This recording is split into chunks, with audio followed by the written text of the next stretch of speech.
This is Shuttle Control Houston at 1 hour 54 minutes mission elapsed time, standing by for reacquisition of Columbia through Dakar. Dakar is UHF voice only. We'll stand by for the call.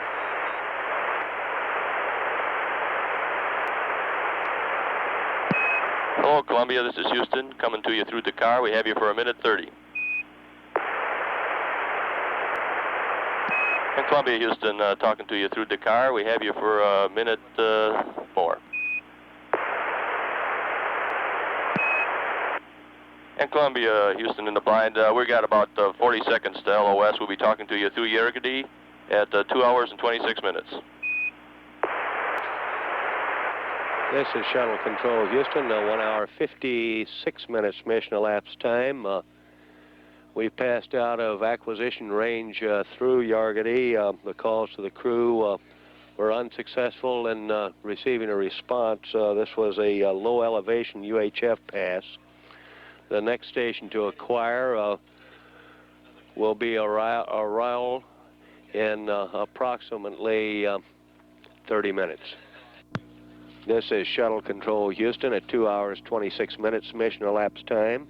Less than a minute away now from reacquiring Columbia through Yergadi. We'll stand by. Hello, Columbia, talking to you through Yergadi, and we have you for about 6 minutes. Bubbles finishing up bubble 1 and 2. And Houston PLT, how do you read me? PLT, this is Houston. I'm reading you weak but readable, and we didn't copy if the CDR said anything. Houston, Columbia, how do you read? Yergadi is a UHF station only. Columbia, Houston, I'm reading you loud and clear. Help me. Houston PLT, understand you read me loud and clear. We can barely hear you. Can you hear me? Columbia, Houston, roger. We read you weak but readable. Okay, Dan, I've got 2 or 3 things to tell you about. First, on spec 68 fuel cell. Go ahead.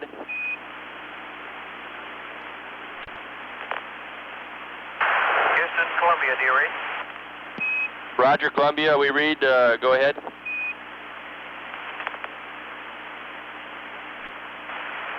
Columbia, do you read? Columbia, Columbia. Houston, we read you very weak but readable. Go ahead. Over. Okay,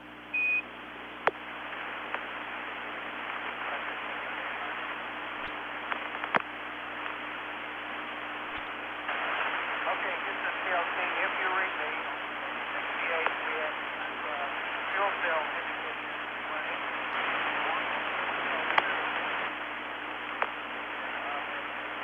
02 flow of 16.5 with a high. Looks to me like a sensor, but I have no real way of telling. The amps and voltages look okay on fuel cell 2. Also, on the pH column at the bottom under fuel cell 1, we've got a pH indication with a down arrow.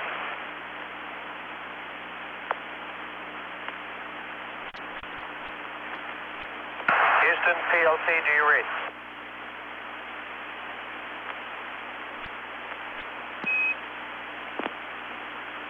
Columbia, Houston, we're reading you very weak. We'd like to have you go over the fuel cell readings again, please.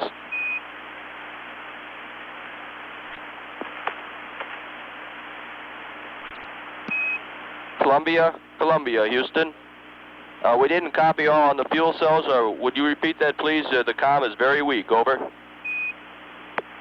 Dan. I will repeat it very slowly. On spec 68. Stand by 1, Houston. Okay, Houston, on the spec 68, fuel cell 2, O2 flow reads 16.5 high. Also, under fuel cell 1 column, We have a P, that's Papa Hotel indication with a down arrow. Over. Columbia, Columbia, Houston. Roger, we copy it all. Thank you. And Houston PLT also need to tell you about a Spec 86 APU problem. Over. Columbia, Columbia, Houston. Roger, go ahead. Roger, stand by until the spec comes up, Dan. How do you read me now?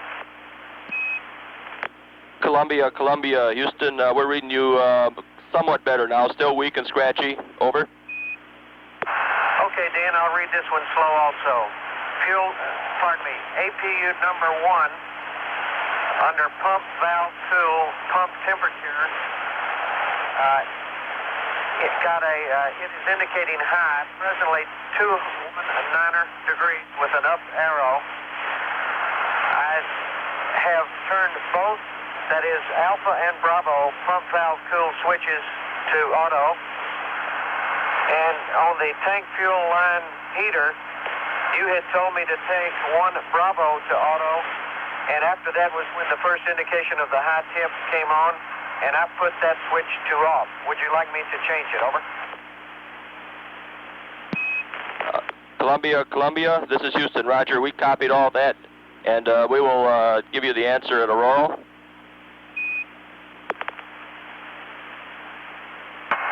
Roger, Houston. That's all I had, Dan.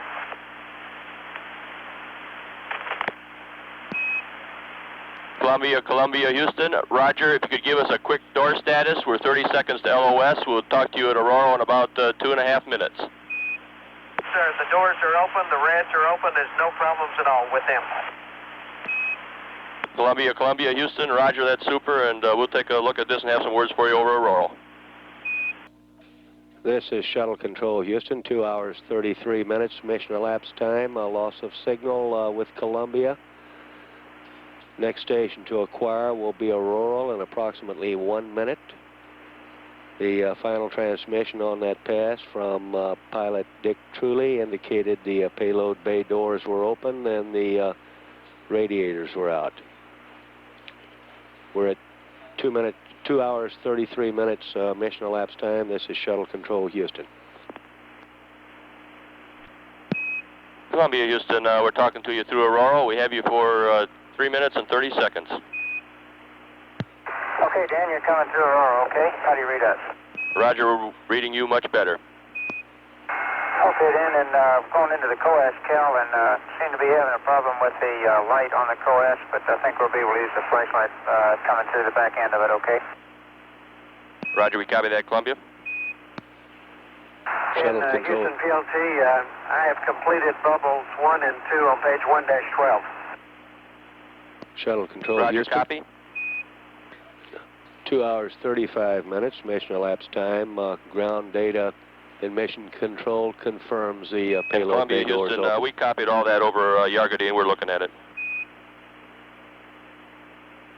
Hey, okay, Dan, thanks a lot. That was, that comm was kind of bad there. And while Joe misses around with the COAS, Dan, I'm going to be doing bubble 1 on page 314, powering up the RMS to the temp mode. Roger, and we're wondering if you're on the wireless headsets. We didn't get a... Negative, we have not had time. I'm presently on an HIU plugged into the MS station. Joe is also on his HIU. We haven't had time to get on the wireless yet. Okay, fine. We just were curious. Thank you. Roger that. Columbia, Houston, we're about 10 seconds from LOS. On fuel cell 1 for the pH problem, we'd like you to do MAL 7.3 Hotel on page 7-25. And on fuel cell 2, it looks good to us, and we just want to watch it for a little while. Dan, say again the MAL number. Roger, MAL 7.3 Hotel. It's on page 7-25 in the MAL book. Okay, we got it. 7-3 Hotel. Roger, Columbia, and we're going LOS here. We'll be talking to you at Hawaii at 2+54. Okay, Dan, we'll be there. Shuttle Control Houston, 2 hours 39 minutes mission elapsed time. We've had loss of signal now with Columbia. This is Shuttle Control Houston, 2 hours 53 minutes mission elapsed time. Standing by now for reacquisition of signal with Columbia through Hawaii. Now processing data through Hello, Hawaii. Columbia. This is Houston talking to you through Hawaii. We have you for 2.5 minutes. Okay, Houston, Columbia, read you loud and clear, and we're getting into the IMU alignment. The COS alignment went okay, although we never got a ball button. Roger, and we didn't pass you a qualifier on that MAL for the pH. We'd like you to stop or not go into step 4. In other words, just do the up to the tank ISO.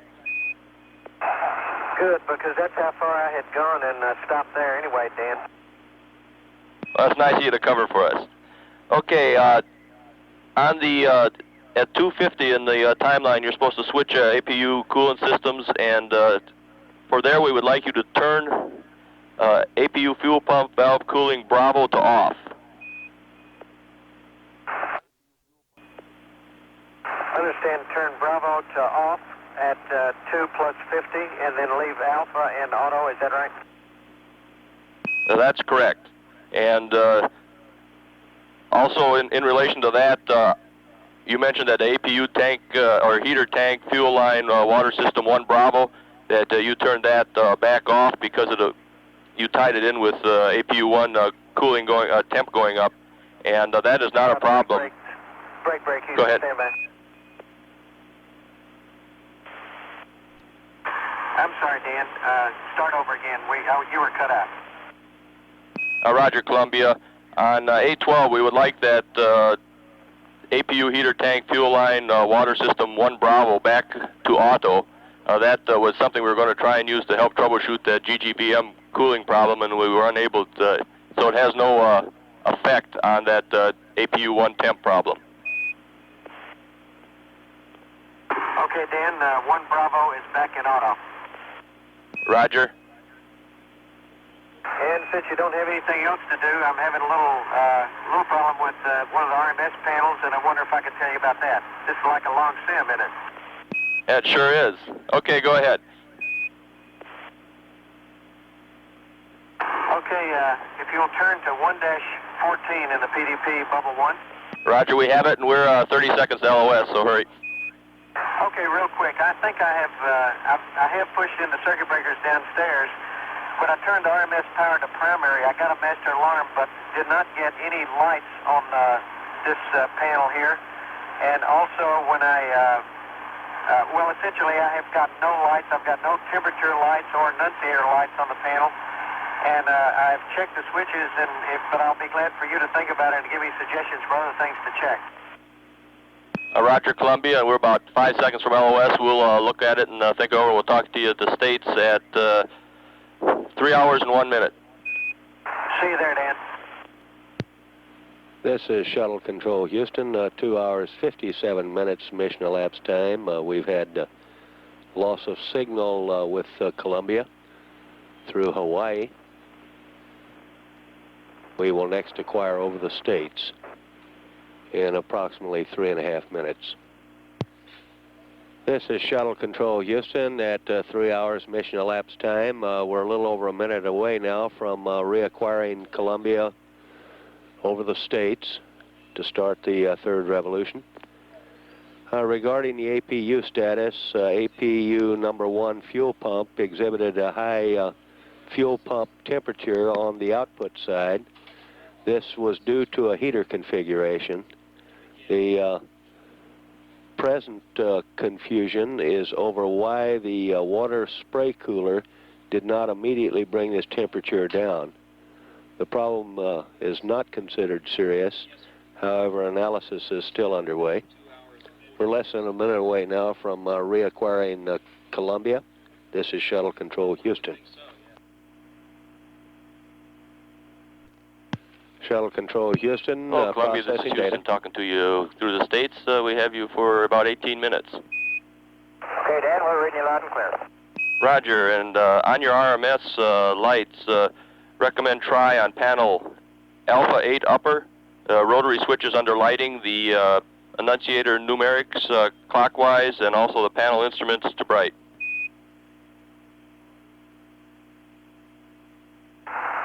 Okay, Dan. The underlighting, the bright variable switch is in bright. The annunciator, the center annunciator rotary is full clockwise in medium, and the panel and instrumentation is full clockwise in bright. Roger, copy.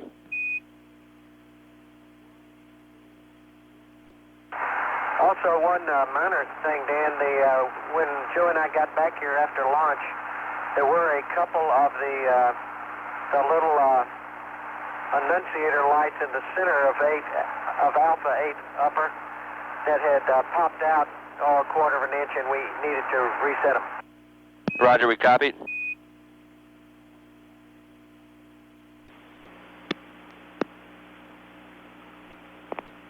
And Columbia, Houston, we'd like you to go check those circuit breakers again on MA73 Charlie. It's AC1 RMS primary phase alpha and backup phase alpha that they're in, and we show that the RMS did go into temp mode. You say you showed that it did not go into temp mode? No, we show that it did go into temp mode. Hang on just a second, Dan.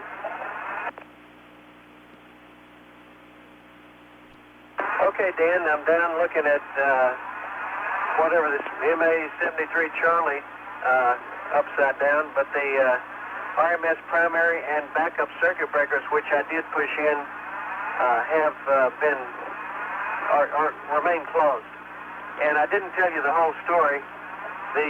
Even though I didn't get the lights, I went ahead and did an hour reset on that spec, and so I think the RMS did go into temp mode also, but the only problem is the readouts on panel Alpha 8 upper. Roger, thanks for the info, and we'll keep working it. Okay.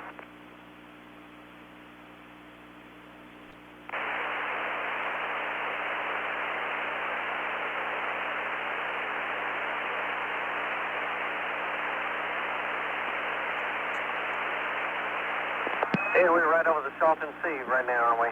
Roger, Columbia, and we'd like the fuel cell purge heaters to on.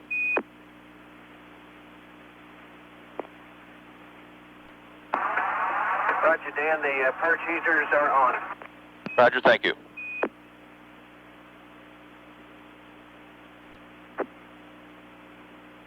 And Houston PLT, just for your information, the CMW has all been reset per page 114. Roger, thank you.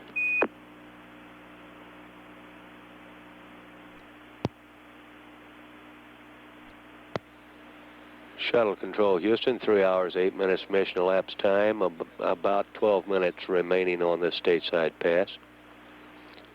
We're standing by now for the start of the fuel cell purge. And Houston PLT, are you going to want me to do a manual fuel cell purge all the way with these extra problems or not? Stand by one, we'll get an answer for you, Dick. Houston, CDR. Go ahead, CDR, this is Houston. Okay, Daniel, it looks like per the timeline we may need to alter the IMU alignment here and possibly pick another couple of stars. Wait till we get a little farther around on the dark side here. That may delay the ZLB wipe-off attitude, and if you concur, we'll just delay the alignment for a while and then go to ZLB after the alignment. Roger, stand by, I'll get back with you on that. And Columbia, that sounds like a good plan to us, and we concur with that. I understand you said it sounds like a good plan to you, Dan? That's affirmative. Okay. And Columbia, Houston, we see a target suppress bit on the IMUs, correction, on the star trackers. You have to cycle the shutters. Dan, I'm sorry, I can't quite read you. I think you're coming up on UHF only, and I can't hardly read you on that. Roger, Columbia. We see a target suppress bit on the star tracker. We'd like you to cycle the shutter. That's both trackers, Columbia. Houston, CDR. Dan, you're unreadable on UHF.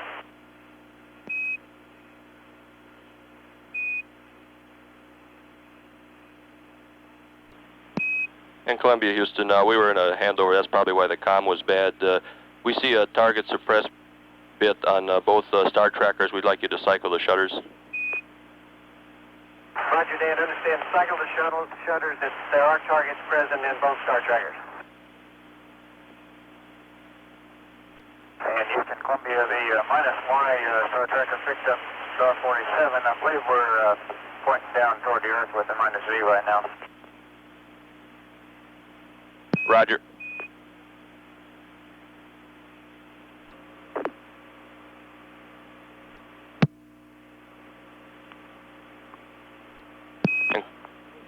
Columbia, Houston, we'd like you to do a manual fuel cell purge on fuel cells 2 and 3, and stand by on fuel cell 1. We're still thinking and working on that one.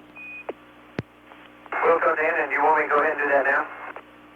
Roger, that's affirmative. The temps look good, and you're clear to do the manual fuel cell purge on 2 and 3. You bet. That's in order. Shuttle Control, Houston, 3 hours, 15 minutes mission elapsed time. That was Capcom Dan Brandenstein. Given a go to manually purge. Fuel cell 2 purge in progress. The the H2 flow indicated properly, and of course that sensor failure on the O2 flow, I can't tell about it. Roger. The crew manually purging fuel cells 2 and 3 at the present time. They're holding fuel cell 1 in abeyance because of the pH high reading. And Columbia, Houston, on panel R2, we need APU fuel pump / valve cool Bravo to off. Roger, Dan. Sorry about that. It is off. Thank you.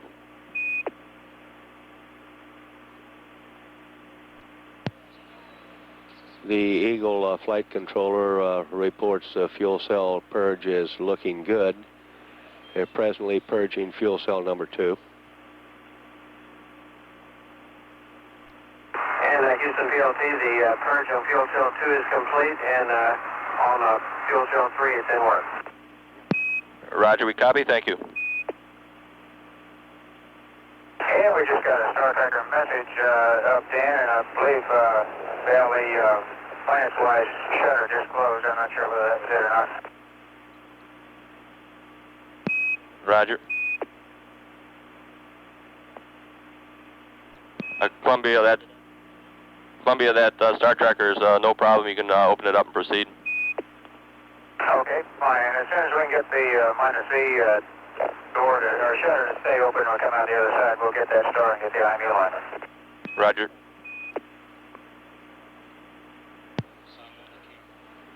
Shuttle Control, Houston, 3 hours, 19 minutes mission elapsed time. Flight Director Neil Hutchinson is going around the room at the present time. A go, no go to stay on orbit. And then we got about another 25 seconds to go on fuel cell 3. So I'm waiting on your instructions about fuel cell 1. Astronauts Ingle and Truly given a go to stay on Roger, orbit. say again a bit on fuel cell 1. We're looking, 2 and 3 are looking good to us. Roger, understand. I just said we're about through with the purge on 3, and I'm waiting on your instructions on whether to purge fuel cell 1 or not. Roger, we still don't have an answer on that. Do not purge that one. We'll talk to you at the car concerning it. Okay. Want me to leave the purge heater on or... Yes, we'd like the purge heater left on. Okay, Okay, the purge is complete on fuel cell 3, and it looks good also. Roger, it looks good to us. We're 25 seconds from LOS, and your goal for orbit ops, everything is looking good, and we'll have an answer for you on fuel cell 1 at the car. And we'll see you there at 3:25. Okay, we'll see you there, Dan. Thank you much. I understand we're go for orbit. That's affirmative. Your goal for orbit.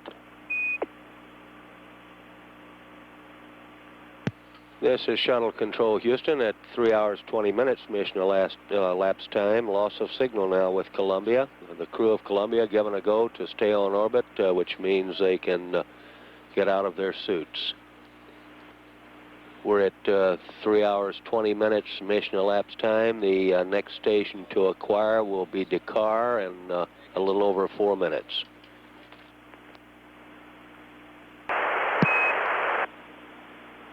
Columbia. Columbia, Houston, talking to you through Dakar. We have you for 7 minutes. Okay, Dan, reading you loud and clear. Roger.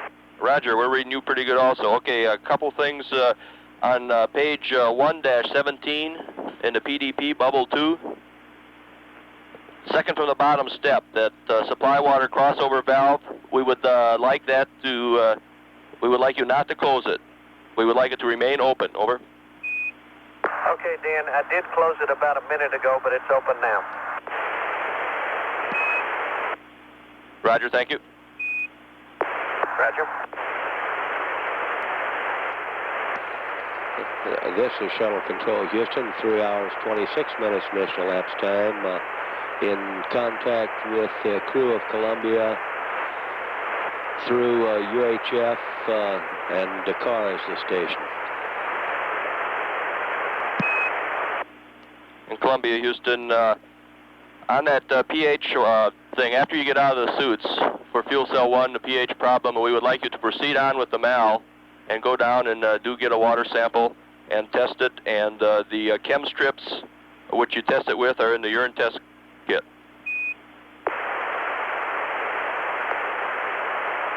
I understand, Dan. Dan, you do want us to test the water, and the sticks are in the urine test kit. Is that right?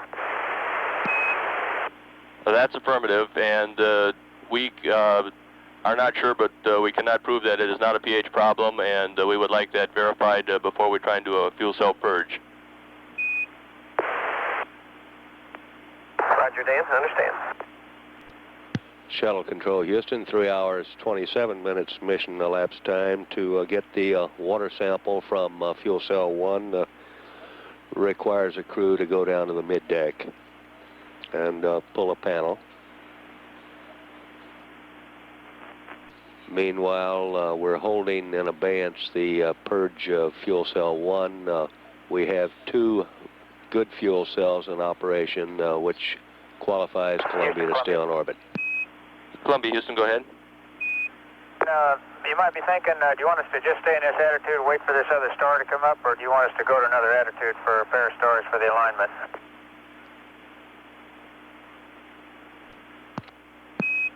And Columbia, Houston, we would like to get that alignment, but we need as little maneuvering as possible. We're a little bit below our red line on RCS usage, and so you can maintain that until you can come up with it. We're a little bit below nominal, excuse me.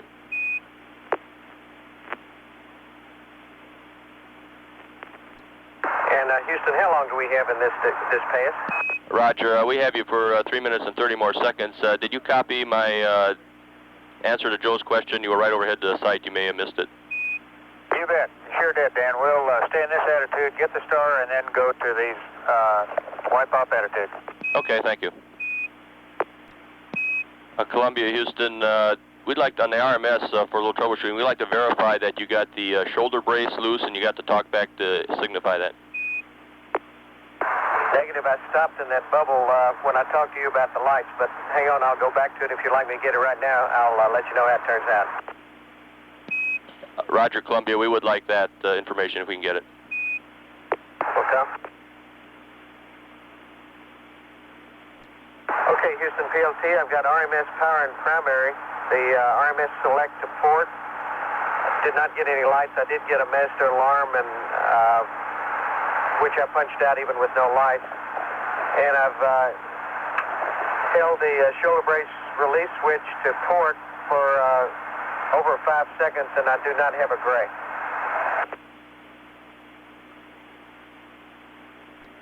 Roger, Columbia.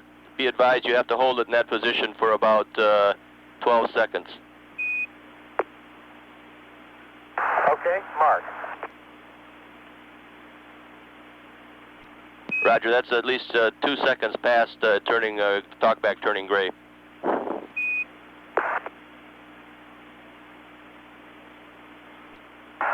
Okay, Houston, I'm still holding it, and it's still bumper fall. Roger, Columbia, you can discontinue that, and we're 30 seconds to LOS. We were wondering if you had any comments on the tape during the launch that we could get off, and we'll be talking to you at Botswana at 3:43. Shuttle Control Houston, 3 hours 33 minutes mission elapsed time. Loss of signal now through Dakar. The next station scheduled to acquire is Botswana in a little less than 10 minutes. This is Shuttle Control Houston. Shuttle Control Hello, Houston. Columbia, this is Houston talking to you through Botswana. We have you for 4 minutes. Roger, Dan, loud and clear, and I have some good news on the RMS. You got anything for us? Roger, we'll take good news first. Hey, I knew you would. Apparently, when we went down to close the circuit breakers downstairs, and which was kind of dark because Joe was doing some co-ed stuff, one of the circuit breakers for the just above the RMS breakers had gotten thrown, and not the two RMS breakers. They had never been pushed in. I pushed them in. We did get lights. I did get the shoulder brace released, and so you can forget the RMS problems. They were switch configuration. Well, that makes us very happy. Thank you. Shuttle Control. Yeah, I got a couple words for you on the Star Tracker. If you've got something, go ahead. We'll take Star Tracker words. Okay, it looks to me like the delta angle on the -C Star Tracker is pretty large. It was running 3.5, and it's running 2.05 now, getting a false track. And it is, the shutter is staying open. It is seeing star 31, but it will not take it into the table. Roger, we copy that, Columbia.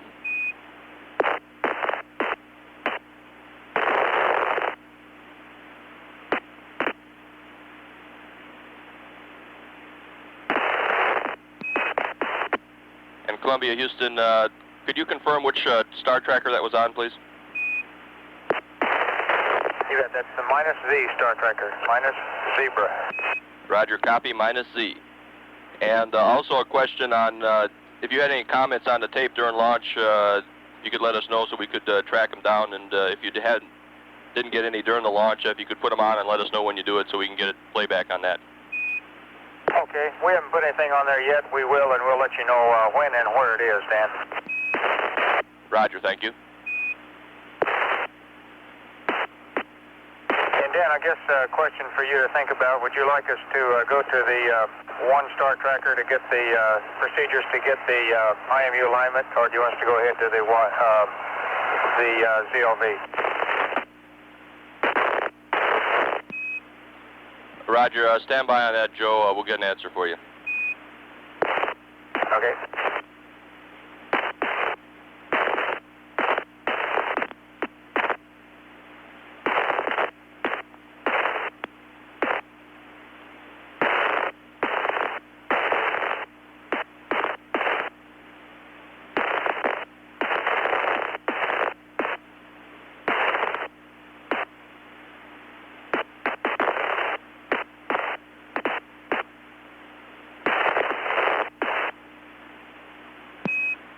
And Columbia, Houston, we believe that star will be in view again at 3+50, and we'd like you to try it again then. We do not want you to use a single Star Tracker procedure yet. We'd like to get some TM and look at it if we have to first. Okay, mighty fine. We'll do it.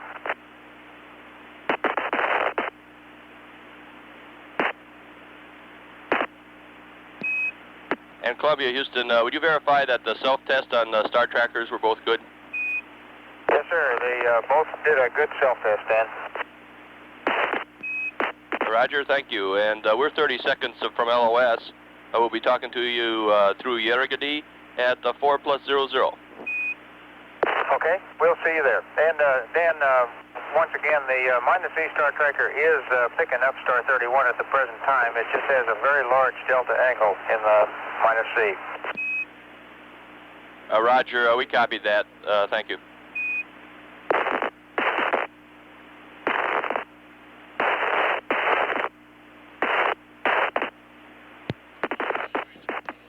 Shuttle Control Houston, 3 hours 47 minutes mission elapsed time. Loss of signal now with Columbia. The next station to acquire will be Yargady in approximately 13 minutes.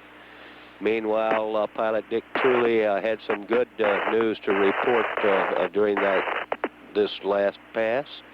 He reported that the RMS shoulder brace had released. This was a requirement for RMS operations tomorrow. We're at 3 hours, 47 minutes mission elapsed time. This is Shuttle Control, Houston.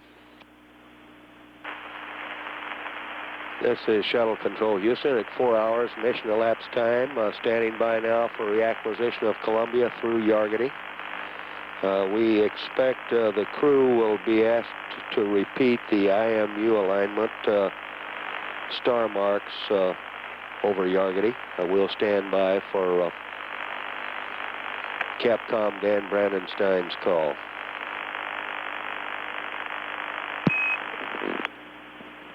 Hello, Columbia. This is Houston. We're talking to you through Yargity. We have you for 6 minutes.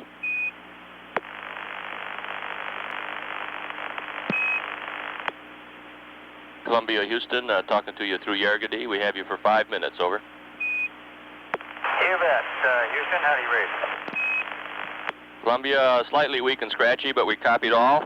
I do have a couple flight notes for you if you're ready. Okay, Dan, Victor will get on the headset here in just a second, and in the meantime, we did get, you were right about that star. It acquired right about the time you said it would. We got 2 good stars in the table. Got a good IMU alignment. And with your concurrence, we'll go ahead and start the maneuver to the CLV. Roger, Columbia. We copy that, and that takes care of one of our flight notes. The other one is for your camera delta on panel R15, row echo. We would like to verify that the circuit breaker for the camera pan and tilt is closed. Commander Joe Engel reporting that they had a good IMU alignment, so the repeat will not be required. Yeah. And Columbia, Houston, I don't know if you copied my last, but we'd like to verify the position of the camera / pan tilt circuit breaker on panel R15, row echo. Okay, stand by. We'll check that, Dan, and stand by for your go ahead and maneuver to the ZLV wipe-off attitude. And Roger, Columbia, you do have a go to maneuver.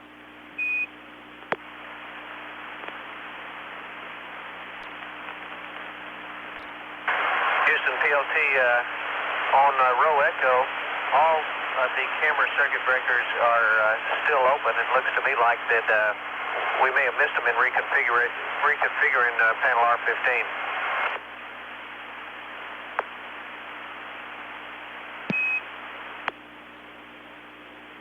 Roger, Columbia, we copy that standby one. Okay, it looks like it's not just one of them is open. There's a whole line of them, so it looks like the right thing to do would just be close them off.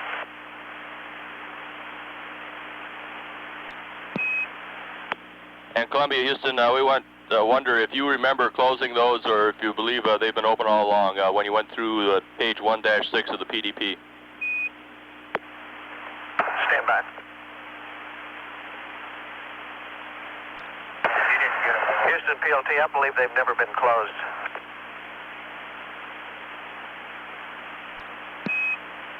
Roger, standby one, Dick. Okay.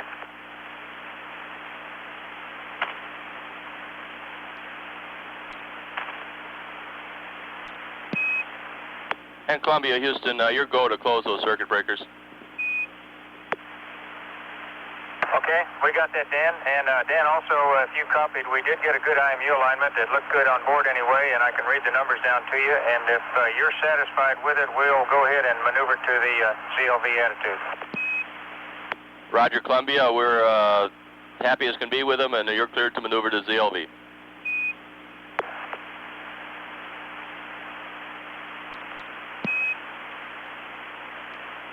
And Columbia, Houston, we'd like to verify that you both are comfortable now and out of the suits. Dan, I've got my suit off. Joe has not gotten his off yet since we ran a little behind on these various problems. Roger, we copy that, Dick, and we're about 35 seconds from LOS. We'll be talking with you through Hawaii at 4+26. Okay, Okay, Dan. Thanks a million. This is Shuttle Control, Houston. 4 hours, 7 minutes mission elapsed time. We've had loss of signal with Columbia. The next station to acquire will be Hawaii in approximately 18 minutes. This is Shuttle Control, Houston. This is Shuttle Control, Houston. 4 hours, 25 minutes mission elapsed time. Standing by now for reacquisition of Columbia through Hawaii tracking. Hello, Columbia. This is Houston. We're talking to you through Hawaii. We have you for 6.5 minutes. Roger, Dan. How do you read me? Roger, reading you loud and clear, and we have a few words for you if you have a few seconds. Okay, and you're hearing the first transmission from the wireless comm. This makes all the difference in the world. Well, it sounds great to us. And Dick, a couple things. No need to worry about that VDR playback. We're going to try and give you a little time to catch up here, and in place of that, playing back the VTR, we're going to take the cameras and command them from down here during your Hawaii pass. Okay, if there's anything you'd like for us to help you, we'll be glad to, but I think that's a good idea. We're going to catch up here in just a second. Okay, fine. And yeah, what we're going to do is just let you clean up the PDP and catch up, and we would like a note on how your pH, what the status is of that procedure. Dan, we have just gotten the suits off and have not progressed into taking the sample. Okay, I can give you a little help there. The medical kit's in locker MF14M, and the urine test package is in the red kit pocket Bravo 2-2. Thank you, Mike. Foxtrot 14M, red kit Bravo 2-2. Roger, and if you need a picture for where the microbial filter is, that's an in-flight maintenance book on page 88. There's a picture. Thank you, Dan. That discussion. Oh, I gave you that wrong, Dick. It's page 80, excuse me, instead of 88. Okay, page 80, go ahead. That discussion centers around. Roger, all we had there was a picture of where the microbial filter is to give you a little map in case you needed it. Roger, understand. And Houston CDR, how do you read on the wireless? Roger, Joe, I read you loud and clear. Okay, Dan. We're presently going through the reconfiguration here. We're getting PCS reconfigured, and both Dick and I are feeling real well. We're certainly feeling the effects of zero G, the fullness in the head and all that, but we're feeling real good. Good, glad to hear it. And Columbia, Houston, the evap were kicked off on us, so we'd like you to go to primary, correction, we'd like you to go to off and then back to primary A. Okay, off and back to primary A on the flash evap. Roger. Okay, that's done. Thank you.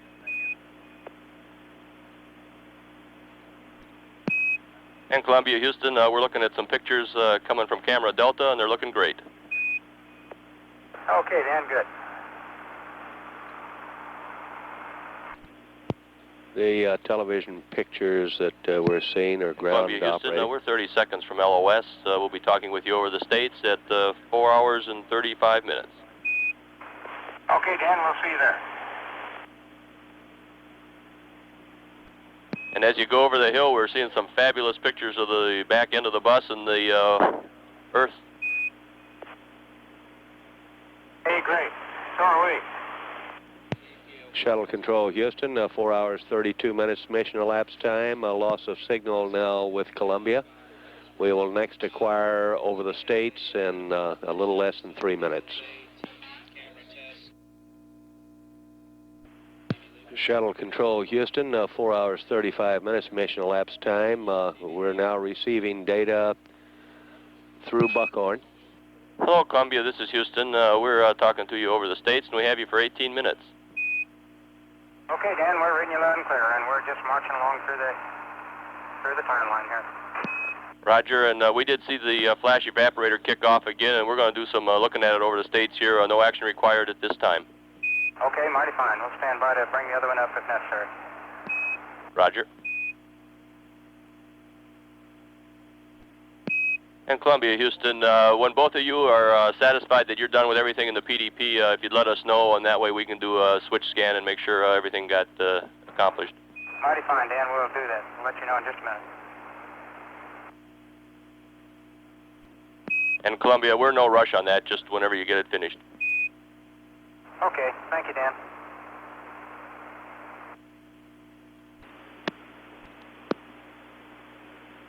I thought I was covered. Super. Okay. Yeah. And Columbia, Houston, when you get to it, in page 4-2 of the cap, your go to shut down the APU, fuel pump, coolant valves, and do that procedure there.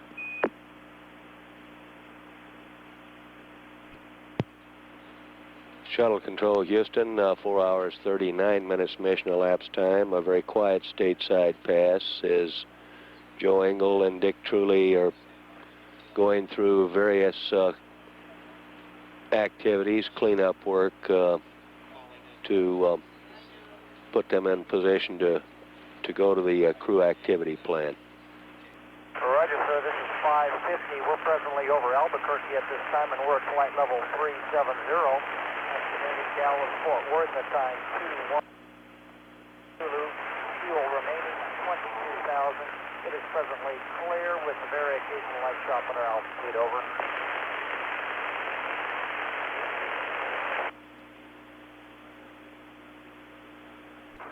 Houston, Columbia.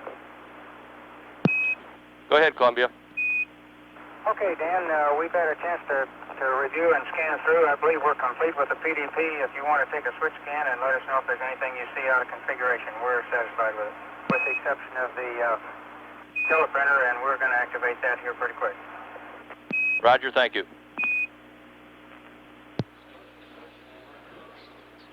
Shuttle control, Houston, 4 hours, 42 minutes mission elapsed time. Flight Director Neil Hutchinson asking members of his flight control team to scan their displays and make sure all systems are in order for on-orbit operations. The payload's flight controller reports the SMER-A data take went well. We're at 4 hours, 44 minutes mission elapsed time. Columbia, Houston, we've been watching IMU-3, and we've been getting some drifts that we kind of expected. It's in attitude. Should it fail RM, just leave it out. Do not do an IMU to IMU align on it, and we're going to babysit it and keep an eye on it for a while and see if we can get some compensations worked up. Okay, Dan, we sure do that. Thank you. Houston, PLT. Go ahead, Columbia. Roger, Dan. Two things. First, on spec 89 in SM, the ohms cross speed right, under the right column on ohms cross speed under the bulkhead mid temps, it's indicating 49 with a down arrow. Roger, we copy that, Dick. And in the last few minutes, as the DPS guy can see, we have gotten a number of pole failures on CRT-2 every time we try to either reassign it or put it down to SM. And it has also generated a CRT byte message 4 times in a row on the fault page, over. Roger, we copy that, Dick, and we'll take a look. Okay.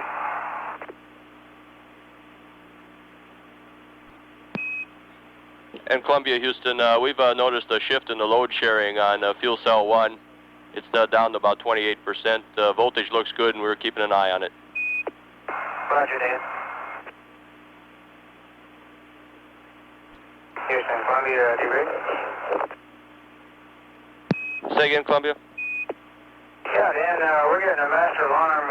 We were getting a few master alarms. I think there was a cabin atmosphere caution warning light that was flickering on intermittently here.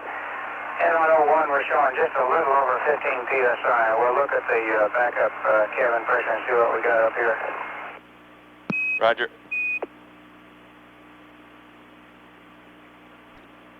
And Columbia, Houston, we have about 2 minutes left on this pass. With that fuel cell 1 going down on its load sharing, we would like to bus tie it and then open circuit fuel cell number 1, and then we're going to think about it and hopefully come up with an answer for you.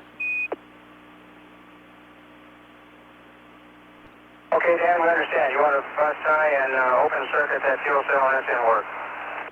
Roger, thank you, Columbia, and we'll take a good look at it and get some answers to you. Okay. And Houston PLT, A and B are tied now. We have taken fuel cell 1 off of main A and the essential 1PC. Roger, we see that. Thank you. In Columbia, Houston, we're 30 seconds from LOS. We'll be talking with you over Dakar at 5 hours straight up. Okay, we'll see you at Dakar, Dan. This is Shuttle Control Houston, 4 hours 54 minutes mission elapsed time. Loss of signal now with Columbia. The next station to acquire will be Dakar in approximately 6 minutes. Meanwhile, the end of that stateside pass, there was a report that the load sharing on fuel cell 1 had dropped to approximately 26%. The other 2 fuel cells read in the range of 35 to 38%. As a consequence, Capcom Brandenstein did pass along the word to bus tie, and main bus A was tied to main bus B. And doing this, this removes the load on fuel cell 1. We're at 4 hours 55 minutes mission elapsed time. This is Shuttle Control Houston. This is Shuttle Control Houston at 5 hours mission elapsed time. Standing by now for reacquisition Columbia, with Houston. Columbia. We're talking to you through Dakar. We have you for a few minutes to Dakar, and then we'll pick you right up in Ascension. We've got about 9 minutes total here. Roger, Dan, loud and clear. We have just gotten a couple of Spec 68 fuel cell messages, probably caused by open circuiting that fuel cell. The volts are indicating 35.7 with an up arrow.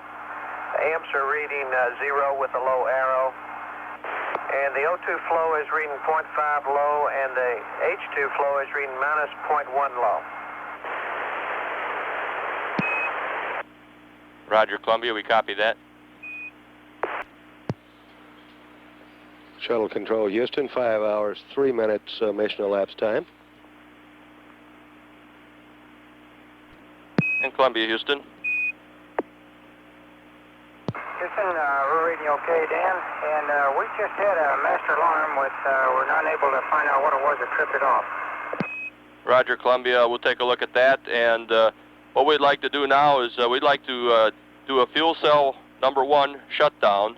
There will be no power down required. We're worrying about a breakthrough between the O2 and the H2, and that procedure's on page 5-7 of the orbit pocket checklist. And we still plan to do a ohms 3 and 4 going uphill. We just want to shut this fuel cell down while we think about it. Okay, stand by just a second, Dan. That call up from Capcom Dan Brandenstein telling the crew of Columbia to take fuel cell. PLTC, give the page number.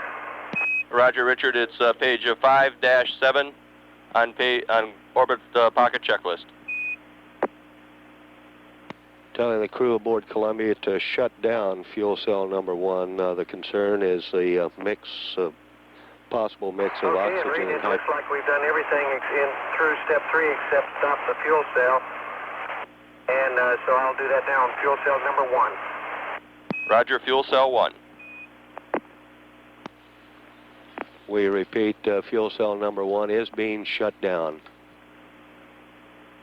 Okay, Dan, we got the master alarm again, and the cabin atmosphere is flicking on intermittently. Roger, Columbia, we copy that.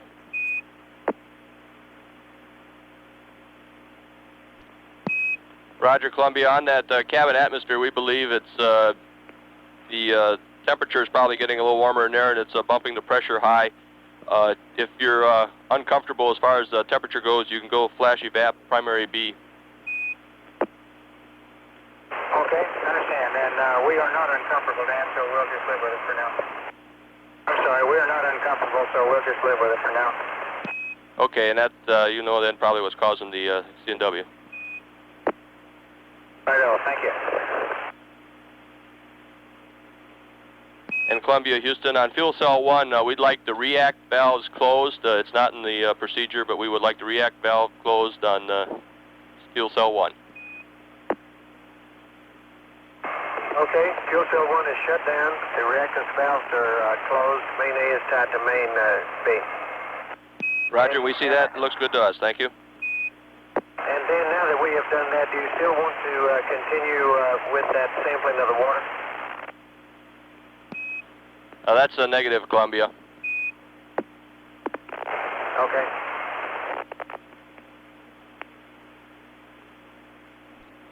And Houston PLT, just to keep 3 CRTs with all this going on, we have deassigned CRT2 momentarily, have not had a chance to chase it in the mail book.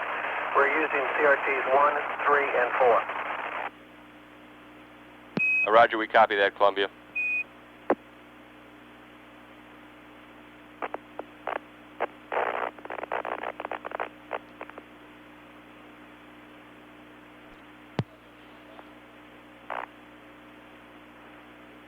And Columbia, Houston, we have the rest of this pass in Botswana are only 2 chances to get the pads up for 3 Alpha and Bravo for your Q cards. So if you're ready to copy those here, we'd like to give them a try at Ascension. We have a minute 30 left yet.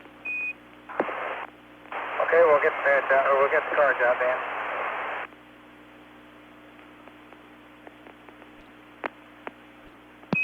Dan. Columbia, Houston, we're 30 seconds from LOS.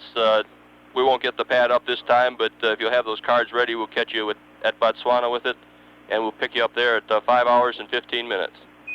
Okay, cards are out, and we're ready. We'll be ready when we come AOS. Roger, thank you.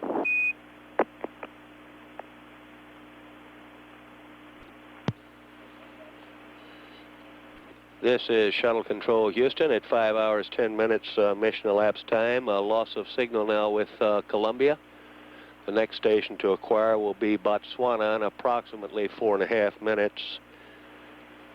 Fuel cell number 1 has been shut down during the last pass over Ascension. The reason being there was a concern about seepage, which could bring about a mixture of oxygen and hydrogen. Per the flight plan, we still expect ohms 3A and B as well as ohms 4 burns to occur. And it is also possible to restart fuel cell number 1 if desirable later in the mission. We're at 5 hours, 11 minutes mission elapsed time. This is Shuttle Control.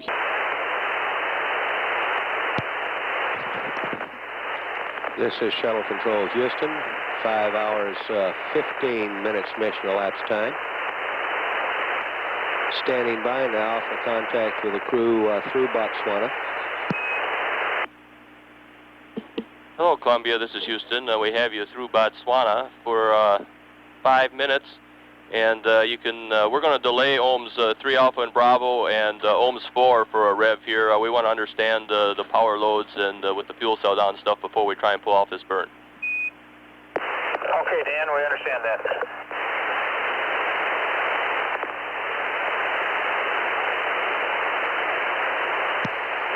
Shuttle Control Houston, 5 hours, 16 minutes mission elapsed time. That was Capcom Brandenstein reporting to England Truly that the remaining ohms burns will be delayed by 1 revolution until a better understanding takes place regarding the power levels required for the burns. We're at 5 hours, 16 minutes mission elapsed time. This is Shuttle Control Houston. Houston PLT. Go ahead, Columbia. Roger, Dan. We just got 3 consecutive messages, S86 APU, hydraulic APU. I do not see an additional down arrow. For number 1, the valve temp, pump valve cool valve temp reads 129. I thought I saw a momentary down arrow in that part of the display, and that might have been it, over. Roger, Columbia.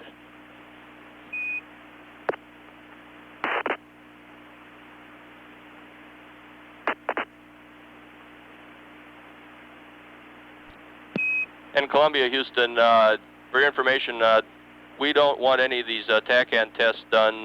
We like don't want to change the power level. We like to keep the power level pretty much as it is right now until we get all this fuel cell stuff sorted out. So those TACAN navigation tests where you turn them on, you can hold off on until we get this sorted out. Okay, Dan.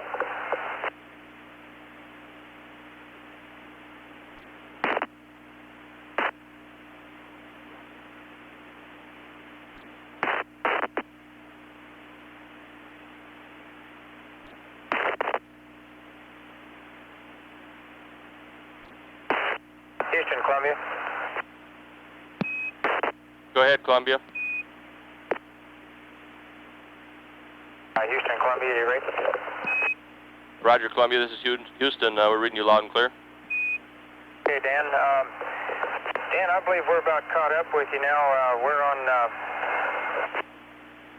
page 4-3 of the cap. And I think, let's see, Richard has gotten out of his suit and into his on-orbit togs, and I have not gotten out of the suit, but I need to get into my togs. You agree? I think what we'll do is go ahead and get our meal going here and just get caught up here with you. Roger, that's a good idea. That's what we intended. We'll just lay low here and let you get comfortable. And we're going LOS here in about 50 seconds. And Columbia, Houston, we're 30 seconds from LOS. We'll be talking with you through Yergadi at 5 hours and 34 minutes.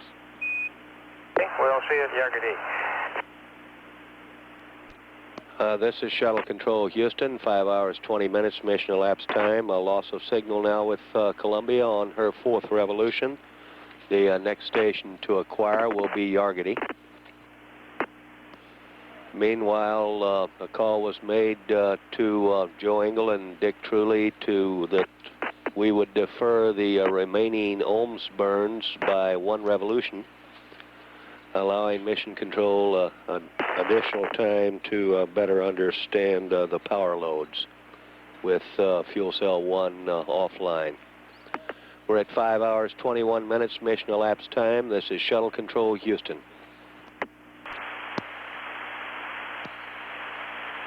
This is Shuttle Control, Houston, at 5 hours, 33 minutes, mission elapsed time. Standing by now for reacquisition with Columbia through Yergadi.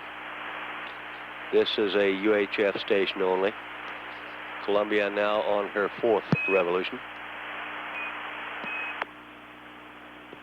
Hello, Columbia. This is Houston talking to you through Yergadi. We have you for 7 minutes. Roger, stand by a second, Houston. Let me go upstairs. Roger, Columbia. That was Dick Truly responding to Capcom Dan Brandenstein. Okay, Houston, if you don't have anything for us, I got a couple things for you. Roger, Columbia. We don't have anything for you, so we're standing by. Okay, the system won't seem to leave us alone here to get time to get squared away downstairs. We have had several fuel stack temp messages since fuel cell 1 is cooling down. We've also had some S66 water messages and cannot find anything on that spec that we see is wrong. We also kept getting cabin pressure warnings, and so I went to the ref book and I bumped the hardware C&W limit up to 15.4 psi on cabin pressure just so that we could turn the cautionary warning off. Roger, we copy that, Dick. And we, just while I was talking, we got a couple of propellant thermal ohms messages on spec 89. It's the same parameter. It's the right bulkhead mid temp is indicating 49 degrees with a low arrow. Roger, we copy. And Dan, I'm sure you'll be interested to know, since I guess you haven't seen much TV, or maybe you have, the ohms pods, and the tail looks real clean. Roger, glad to hear it. We did see a little bit of it. Looked good to us, too. Everything in the payload bay looks real good. There may be a little bit of frizzy out on the starboard side of the tail toward the bottom. It's in the shadow now, so I'm not sure about that. But the payload bay looks in excellent condition. And we have seen very little debris floating around either in the payload bay or in the cabin. A couple little washers in the cabin, but generally everything's real ship-shape. Roger, glad to hear it. You bet.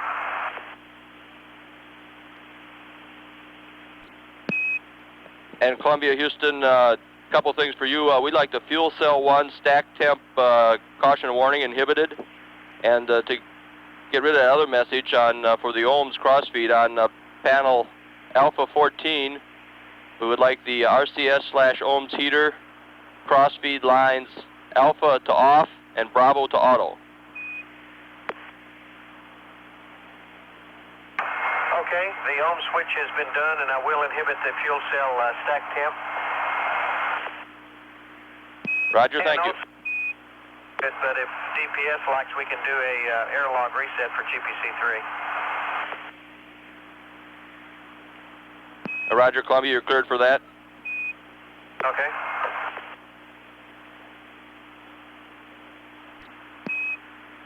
And for the CDR, if he's available, or when he does become available, we'd like a report on the COAS, Cal, delta bias, the star align torquing angles, and the star alignment time. No rush on that, but when you get around to it, we'll take those. Okay. Okay, Dan, I'll be right up and get them for you. There's no rush, Joe. We have 2 minutes and 50 seconds on this pass, and we can always catch it on a later pass.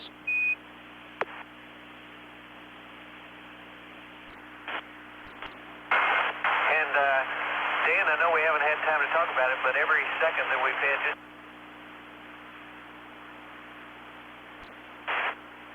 And we've really been having a lot of fun up here, even though there's sure a lot of ditties going on.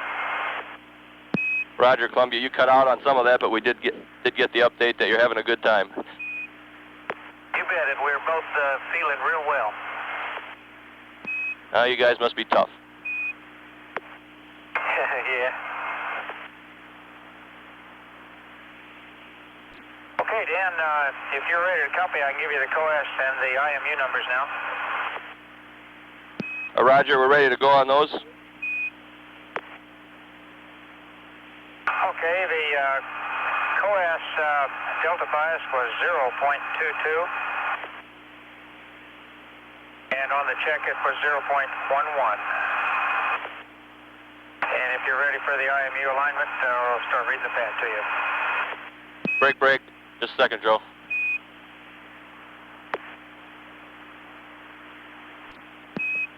Columbia, Houston, to get rid of that water message, we'd like you to open the inlet on water tank C.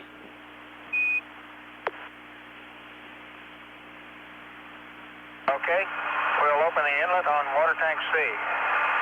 Okay, Joe, and we're 30 seconds from LOS. We'll pick up the rest of those IMU numbers when we get over Guam, and we'll be having you there in 5 hours and 48 minutes. This is Shuttle Control Houston, 5 hours, 41 minutes, mission elapsed time. Loss of signal now with Columbia. Next station to acquire will be Guam in approximately 7 minutes. This is Shuttle Control Houston.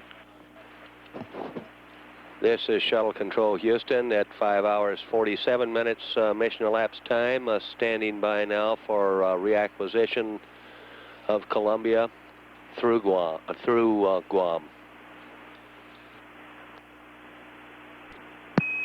Hello, Columbia. This is Houston. We're talking to you through Guam. We have you for 3 minutes. Okay, Dan, reading you loud and clear, and I'll go back down and get my PDP and get those IMU numbers off to you.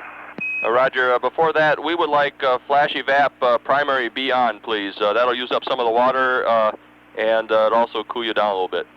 Okay, flash evap Bravo coming on. And Dan, do you want to take Alpha to off? That's affirmative, Columbia. We'd like Alpha off. Okay, you got it.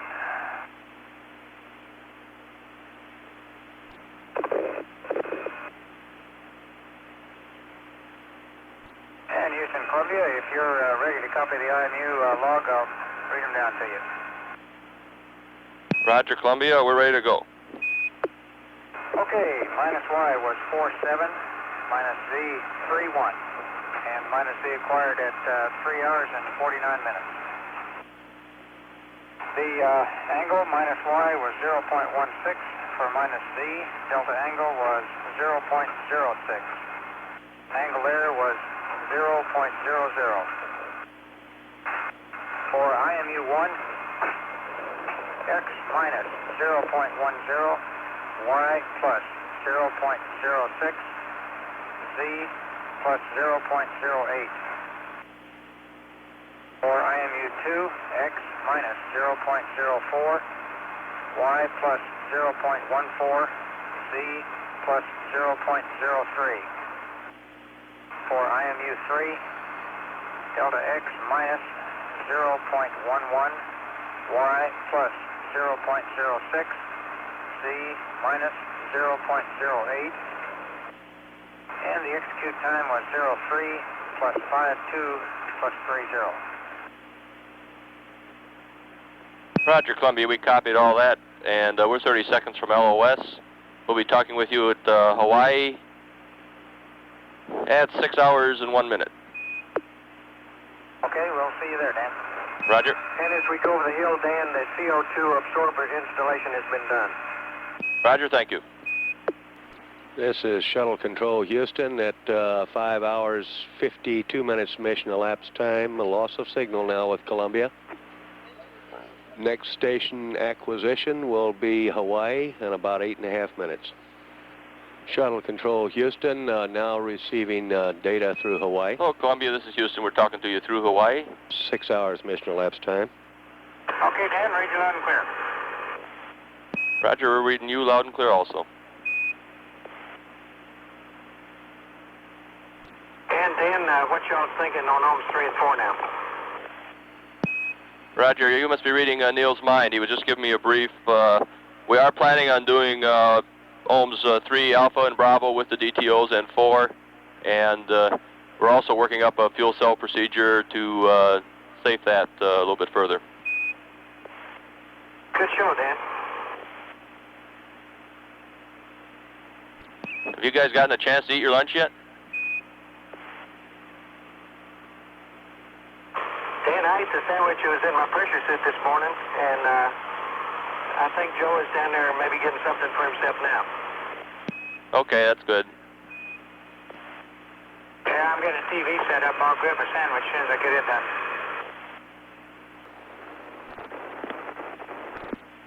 And Columbia, Houston, we're 30 seconds from LOS here at Hawaii. We'll be talking with you over the States in 6 hours and 9 minutes.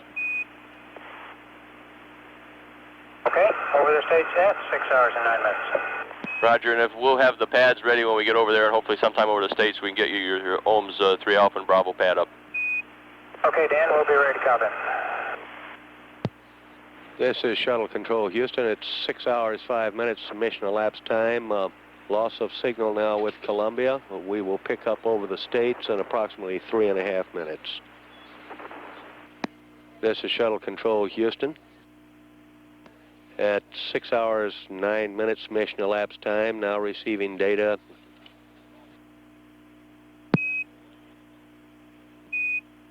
over the States. Hello, Columbia, this is Houston. We're talking to you over the States. We have you for 15.5 minutes. Roger, Dan, reading you loud and clear. Roger, and before we fire the pads your way, on panel A12, we would like the APU heater, gas generator, fuel pump, There are 3 switches there. We'd like them turned on. The bed temps in the APUs are getting low, and we'd like to warm them up. And, okay, show me again, I'm down there now. APU heater, gas generator, fuel temp, 1, 2, and 3 to A auto, is that it? No, it's, everything was right except it's fuel pump, and there are 3 of them to on. Sorry about that. Gas generator slash fuel pump, is that right? That's correct. There should be 3 of them. Okay, there are 3 switches, and the choices are A auto, B auto, or off. Columbia, we'd like A auto. Sorry about that. Okay, all 3 of them are A auto, Dan. Roger, and that's all I have for you right now, other than the ohms 3 alpha and Bravo. Okay, give us just a second. Roger.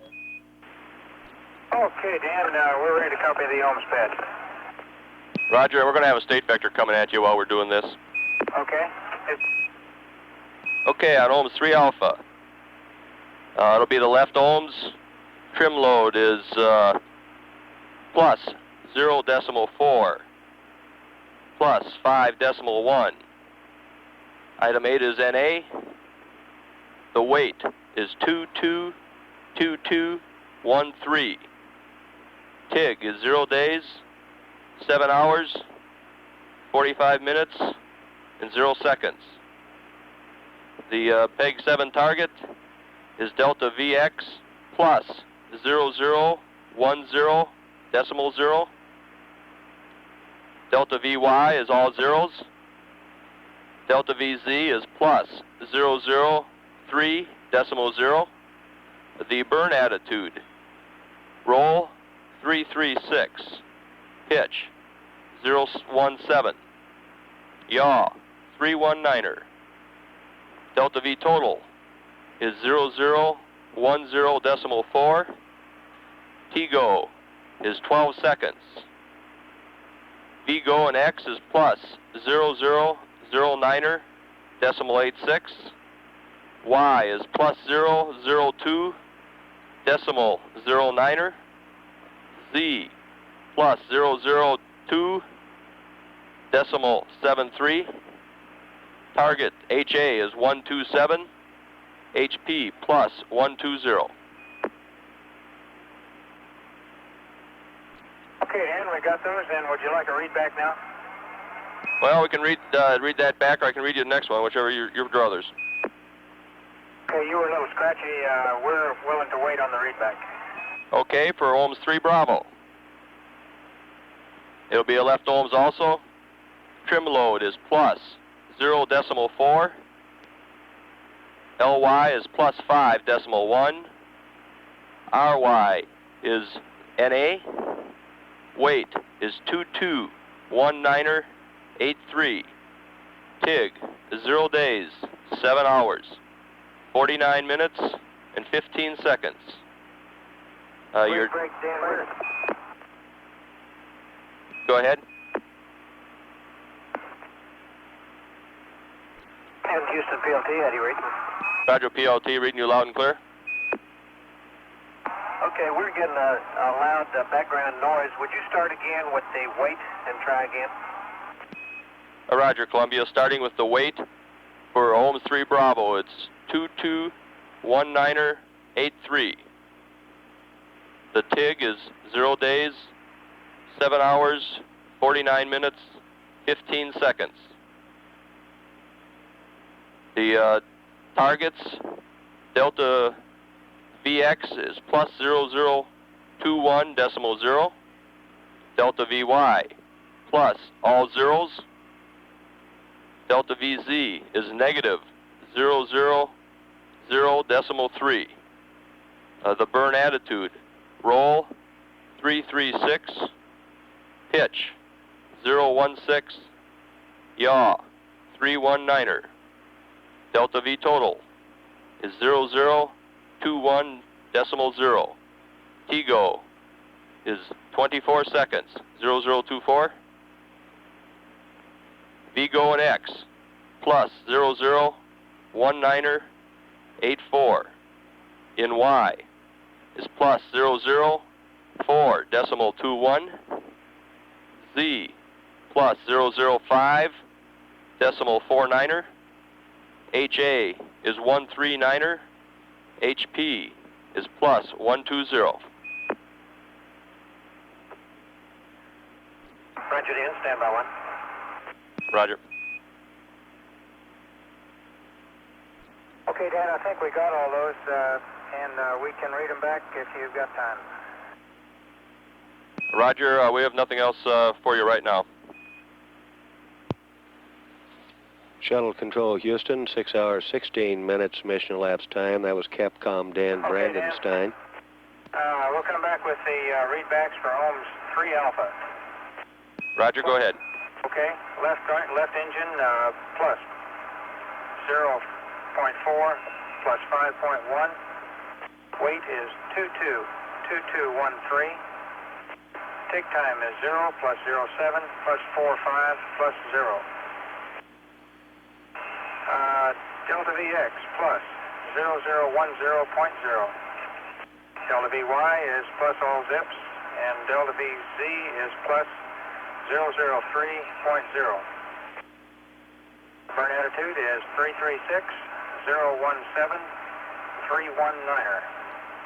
Delta V total 0010.4. TGO is 00 plus 12. Vigo X plus 0009er, 0.86. Y plus 002.09. Z plus 002.73. And the altitude is 127 and plus 120. Roger, that's all correct, Columbia. Okay, coming at you with 3 Bravo. Left engine 0.4 plus 5.1 and NA. Weight is 2219er83. TIG is 0 plus 07 plus 49er plus 15.0. Delta VX plus 0021.0. Y plus all zips. Z minus 000.3. The burn attitude is 336.016.319er. Delta V total is 0021.0. TGO is 00 plus 24. VGO X plus 0019er.84.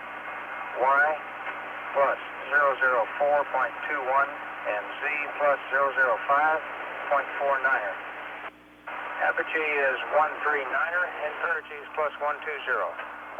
Roger, we copy all that, and that's all correct. One more note. Shuttle Control Houston, 6 hours, 18 minutes mission elapsed time. That was Capcom Dan Brandenstein passing along one more note on those burns. and the return. We would like to cancel the ohms gimbal checks before ohms 3 and also before ohms 4. However, we would still like to do the one post ohms 4. This will keep our power loads down a little bit before ohms 3 and 4. Okay, understand, Dan. And that's all we have for you. We still have 6.5 minutes in this pass. All right, sir. And Dan, I've got some more information for you on CRT-2. Go ahead. I went into the mail book, and as a matter of fact, let me get my notes out now and I can tell you exactly what I did. Roger. Okay, I went into MAL 5.4 Echo, Block 1, then Block 2, then it sent me, I believe, to 5.4 Bravo, Block 1. You might look at the mail book. I could not find the start of 5.4 Bravo, but you might could improve my thinking. At any rate, I did a GPC CRT and let go of CRT-3 since the power had been off CRT-2 for a while, and reassigned GPCs 2 and 4 to use CRT number 2. And so far, we are still using it, and there's no problem. Over. Roger, we copy that, Columbia. Houston, Columbia. Roger, we copy all that, Dick. Okay, Dan, and I understand that we are going to delete the TACAN tests shown at 6:05 and also on 640. Roger, we're going to delete the TACAN test and also the cryo test or the PRSD test. Okay, copy that. And Columbia, Houston, just to give you a little foresight into what we're planning on doing on the fuel cell, we will have a procedure for you later. We're working it up now, but on fuel cell 1, what we plan to do is leave the reactant valves closed and then start up fuel cell number 1 and let it use the reactants that are in the system to run itself until all the reactants are used up. That way we get those the hydrogen and oxygen out of there and safe the fuel cell good. Roger, Dan. Do you think we can recover the fuel cell for this later? I don't believe we can. Okay, well, we'll wait on you to figure out exactly what to do, and we'll be ready. Roger, thank you.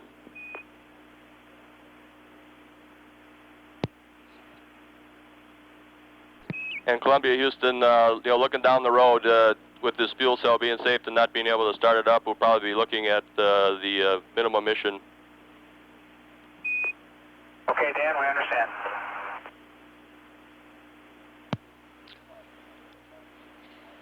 This is Shuttle Control Houston, 6 hours, 22 minutes. That discussion between Dan Brandenstein and the crew aboard Columbia.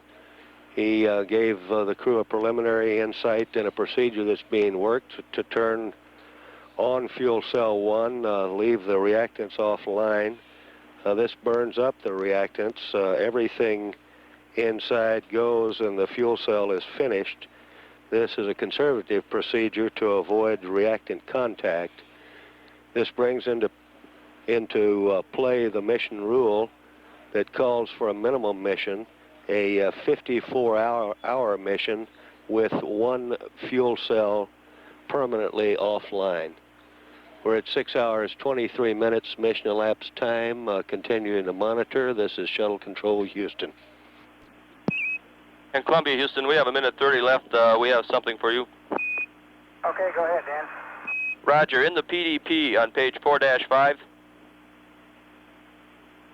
Okay, stand by. Sorry, Columbia, that's a cap. Okay.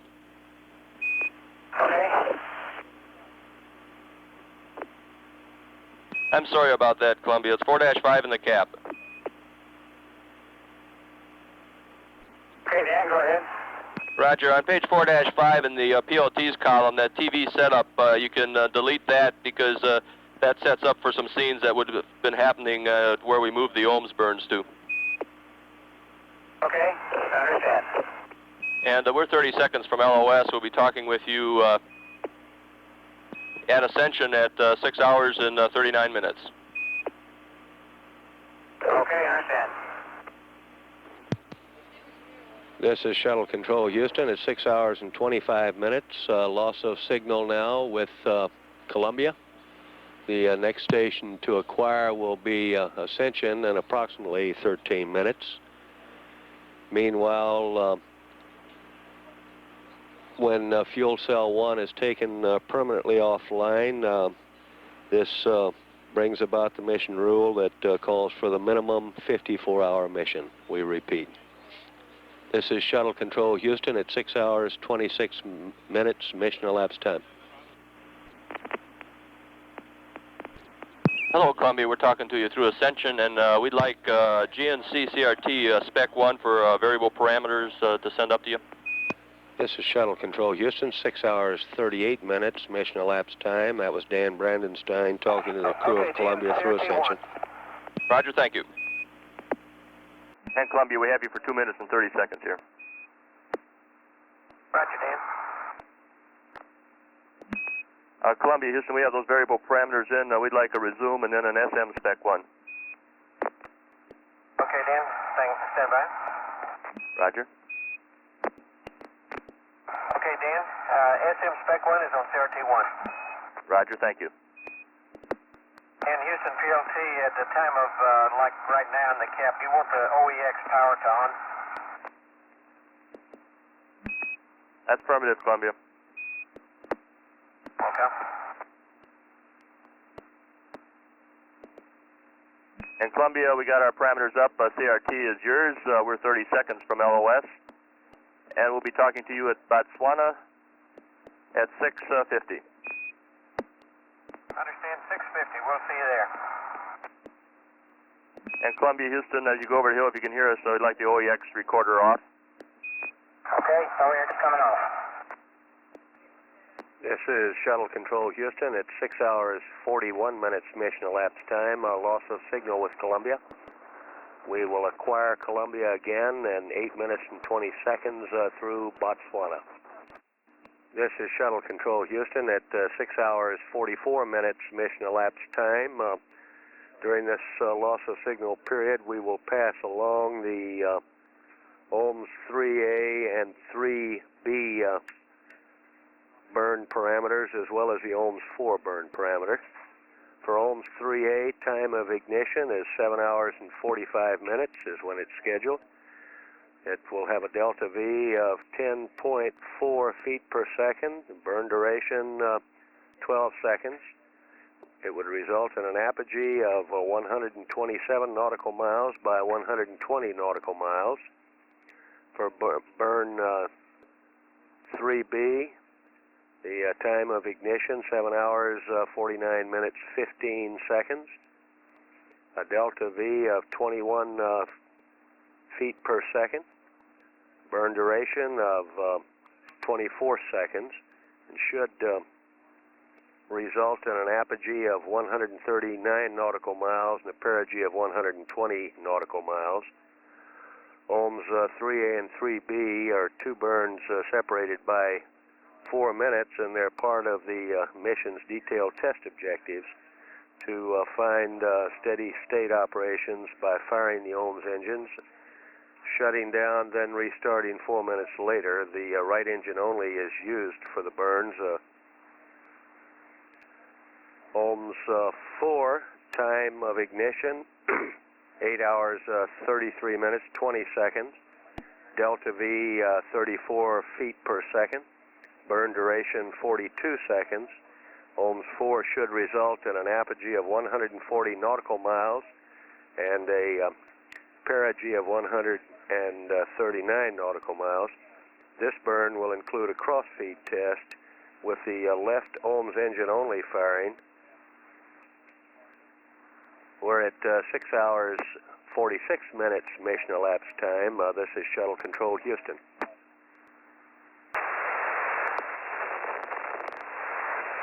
This is Shuttle Control Houston at 6 hours and 50 minutes mission elapsed time. Standing by now for reacquisition of signal with Columbia through Botswana.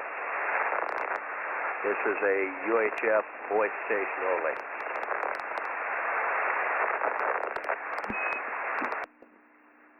Hello, Columbia. This is Houston. We're coming to you through Botswana. We have you for 2 minutes. Okay, Dan, we're reading you loud and clear. Roger, Columbia. We're reading you loud and clear also. And when you come up over Guam, we won't pass it here, but we do have a fuel cell procedure for you. And if you meet us at Guam with page 7-52 of your MAL open, we will give you that procedure. Okay, we'll do it. Page 7-2 of the MAL. What we'll be doing there is modifying this fuel cell power-up procedure. Okay. And Columbia, we'd like to isolate tank, water tank Bravo. On panel R12, we'd like the supply water tank Bravo inlet closed, please. Okay, we'll get right up and do that.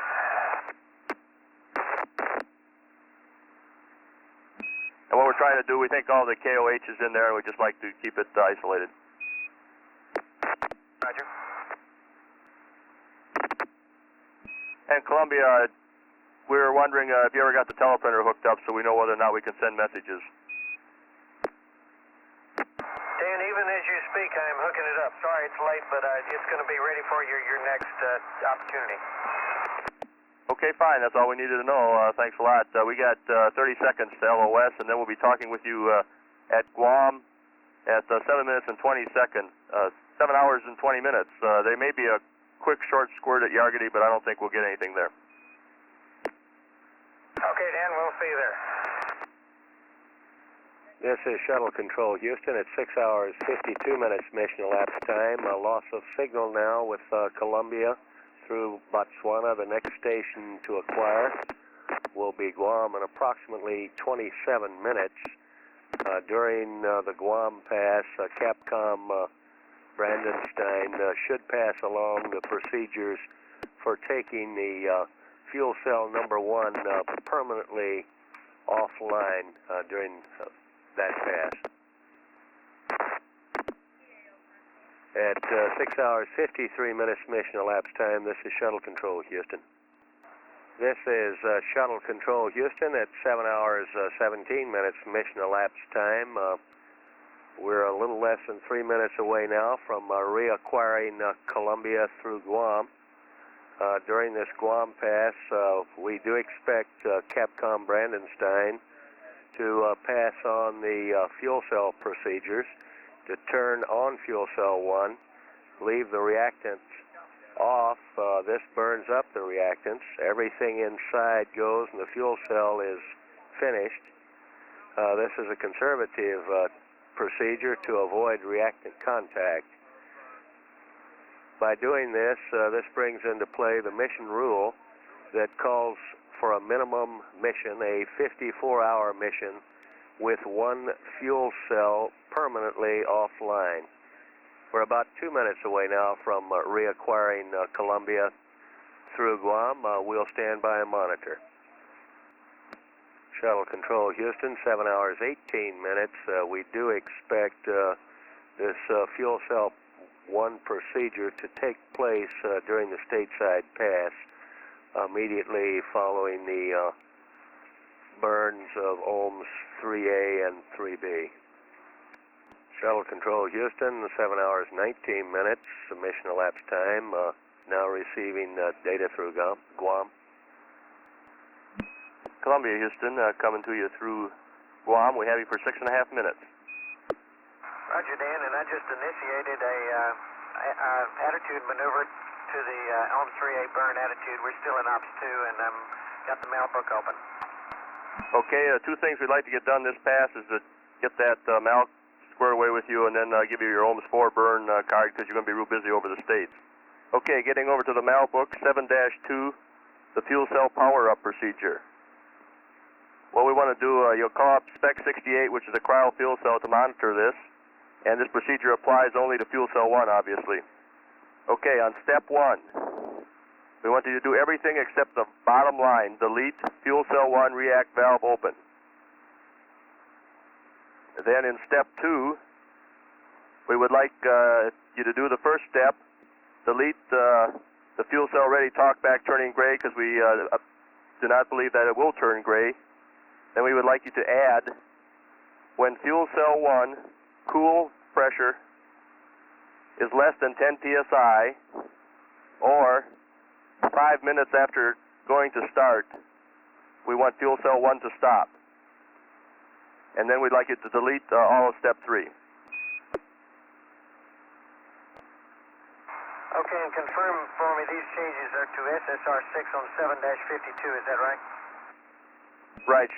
That's page 7-52, SSR number 6. Okay, real quick. Spec 68, we're going to use fuel cell 1. Step 1, delete the last sentence about the react valves. Step 2, the last sentence, delete. The ready talkback, delete.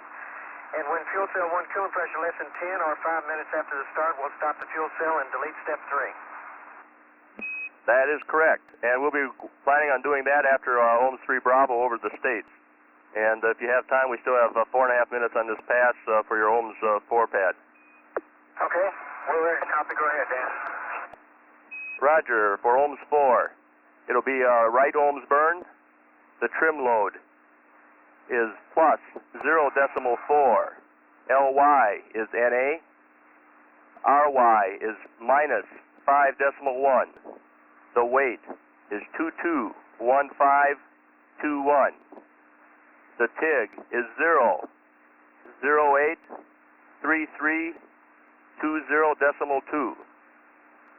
The targets are Delta VX plus 0033 decimal niner, delta VY plus all zeros, delta VZ negative minus 006 decimal 0, the burn attitude roll 029er, pitch 184, yaw 035.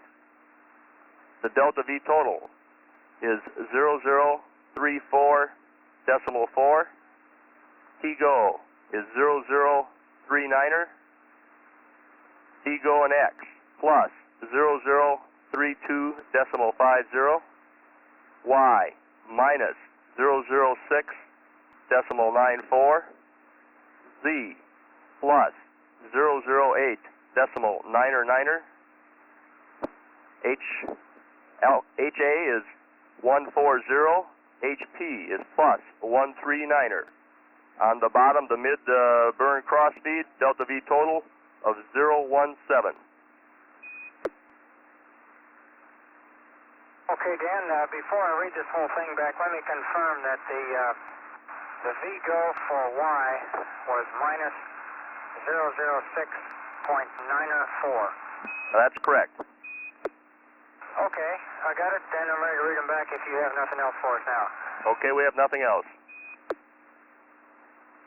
Okay, it'll be a right engine burn. Pitch is plus 0.4. Yaw is not applicable, and the yaw is for the right engine is minus 5.1. Weight is 221521. TIG is 0 plus 08 plus 33 plus 20.2. Delta VX plus 0033.9er. Delta VY is plus all zips. Delta VZ minus 006.0. And the burn attitude is 029er. Pitch is 184. Yaw 035. Delta V total is 0034.4. T-go 00.39. V-go X 0032.50. Y is minus 006.94. And Z plus 008.99. Apogee 140, perigee plus 139er.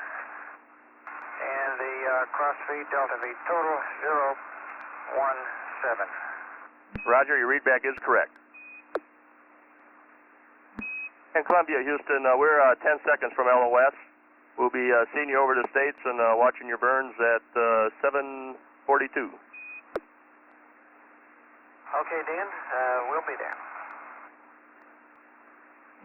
This is Shuttle Control Houston at 7 hours 27 minutes mission elapsed time. Lost the signal now through Guam. The next station to acquire, or the next acquisition, will be over the States in approximately 15 minutes. This is Shuttle Control Houston. Houston Comtech. Going air to ground 1 and 2. Testing 1, 2, 3, 4, 5, 4, 3, 2, 1. Test out. Okay, good enough. You're a go. Configure for the pass. Thank you. This is Shuttle Control Houston at 3 hours 39 minutes mission elapsed time. About 3 minutes away from reacquiring Columbia over the States. The plan is continues for a minimum 54-hour mission.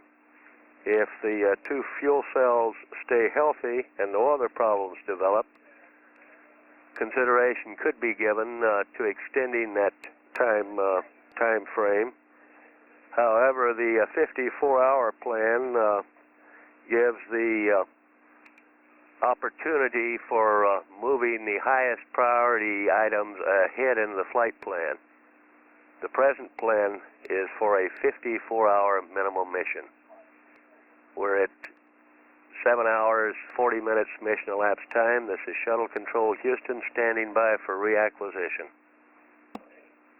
Shuttle Control Houston, 7 hours, 42 minutes mission elapsed time. Standing by for acquisition with Columbia over the States. Hello, Columbia. This is Houston talking to you over the States. We have you for 13 minutes.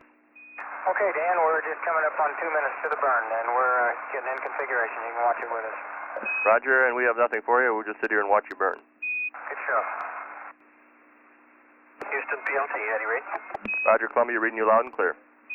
Roger, we're configured for the burn, about 106 to go.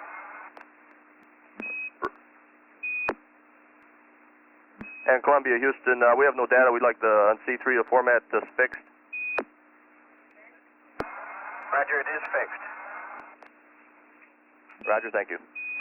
7 minutes, 44 seconds. Static data in the control center. Now receiving downlink data. Burn attitude looks good. Reports GNC. This is the Ohms 3A burn. Standing by. Should ignite momentarily. Report ignition and mission control. Okay, the burn's complete, Dan. Roger, and look good to us.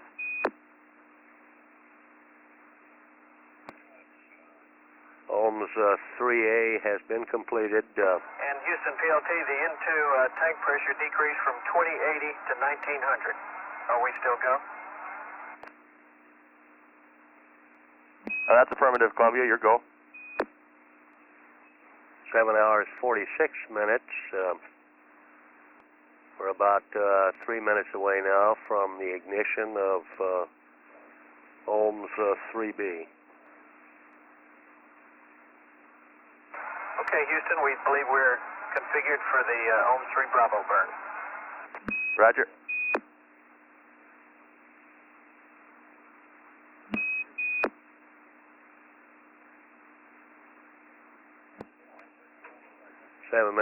Or 7 hours, 49 minutes. Standing by now for the ignition start of Ohms 3B. The prop flight controller reports the ignition on Ohms 3B. Looks good.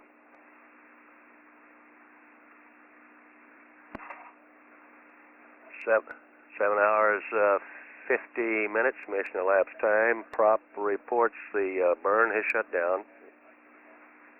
And Columbia, Houston, the burns look good to us, and to keep you from falling asleep, we'd like to get into the fuel cell procedure now. Okay, Dan, let me get back up there. I'll watch that one from between the seats. Columbia now. Roger, we have about 5 minutes and 40 seconds left in the pass. Columbia now. Okay, Dan, and just for your info, at shutdown we had to take out, we had about a 0.54 residual in BX negative, and we took it out to 0.19. Roger, we copy. Thank you. Columbia now at an apogee of 139 nautical miles, a perigee of 120 nautical miles.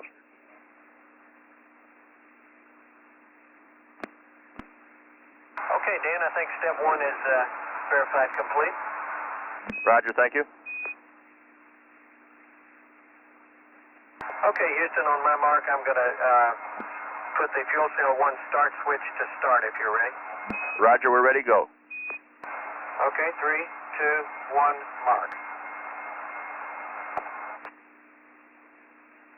And Houston, I'm going to be shutting it down when the coolant pressure equals 10, which is coming up here in just a second. I'll give you a mark. Fuel Roger. cell pump pressure coming down, now reading 12. Okay, as soon as I said that, it stopped reading 13, when it was reading 13.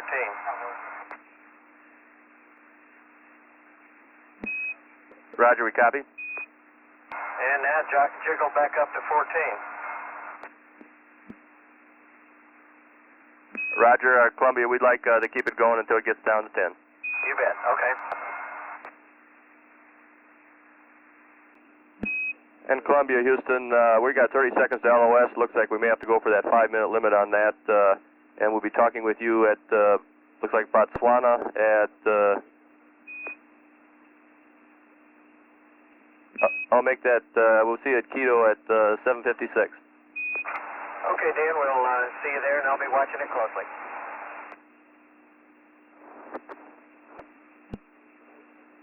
This is Shuttle Control, Houston.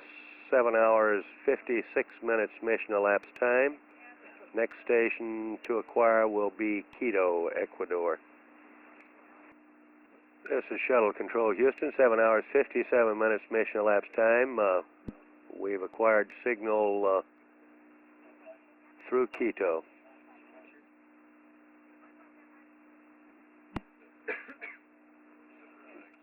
So, And Columbia, Houston, we're back with you at Quito for 2 minutes. Okay, Dan, and we're coming up on 5 minutes now in about 8 seconds, and the coolant pressure is not going to get down to 10, so I'm going to shut it down here in 5 minutes. Roger.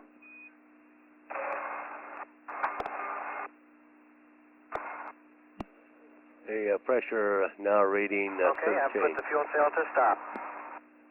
Roger, thank you. And we do have a quick note here for page 4-5 on the cap before we lose you at Quito. Okay, Dan, go ahead. Roger, for the PLT, after the G3 to G2 transition, we'd like to add the following change prior to the SM62 PCMMU/payload com callout. And we'd like to add on panel C3, OI, PCMMU format to GPC, and then accomplish an item to execute called for on the PCMMU payload com spec 62. Okay, understand. Go back to GPC on the format and do an item to execute on spec 62. That's right, thank you. And we got about 50 seconds left here. Okay, Dan, thank you. And Columbia, we're 25 seconds from LOS. Now we'll be talking to you at Botswana at 8:24. Okay, Dan, we'll see you there. This is Shuttle Control, Houston, at 8 hours mission elapsed time. Loss of signal now with Columbia through Quito. The next station acquisition will come with Botswana in approximately 23.5 minutes. This is Shuttle Control, Houston. This is Mission Control, Houston. About 45 seconds away from acquisition of spacecraft Columbia through the Botswana voice relay station. 2 active fuel cells that are still alive and well aboard Columbia are showing some 15.19 kilowatts in current.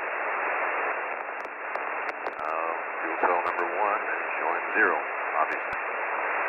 We'll stand by here for Capcom Dan Brandenstein talking to people and truly aboard Columbia through Botswana. Columbia, Houston, we got a real lousy pass here, and we probably won't hear you talk to you to the States, but if you have anything quick, we got about 10 seconds here. Okay, Dan, read you loud and clear. We're in ohms 4 burn attitude, doing fine, going to get the burn off. Roger, Columbia, and we just nipped Guam and Hawaii, so the next really good compass we'll have is Buckhorn at 9:17.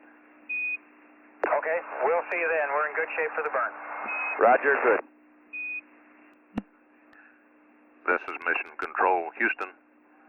Rather scratchy, limited communications through Botswana. But at this time, some 6 minutes away from ohms 4 ignition, the crew of Columbia reported being in attitude and preparing for that burn. We're 30 minutes away from the next station, which appears to be Guam. To clarify somewhat what constitutes a minimum mission, the 54-hour mission would not necessarily mean that we would automatically land in 54 hours, but move many of the critical flight plan items ahead into day 1 and 2, so that at that time the mission could be extended if things were looking well, a day at a time. The mission conceivably could run 3 days or 4, depending on how well the remaining 2 fuel cells operate. But the 54-hour minimum means just that. We're 29 minutes away from reacquisition through the Guam tracking station in the Western Pacific. This is Mission Control, Houston. Mission Control, Houston. Acquisition through Guam tracking station. Very low elevation angle pass, less than 3 degrees, about 2.2 degrees. And very short duration. We'll stand by in case the Capcom... Columbia, Houston, we're passing over Guam. We got a real low pass, but we might have you for about 50 seconds. How do you hear? Pretty unclear, Dan. Unclear, Dan, and the ohms 4 burn went just per nominal, and we're back in ops, just got back in ops 2. Roger, thank you. And we're about 30 seconds from LOS. We'll see you at the States, and have your writing paper ready when you get there. Okay, Dan.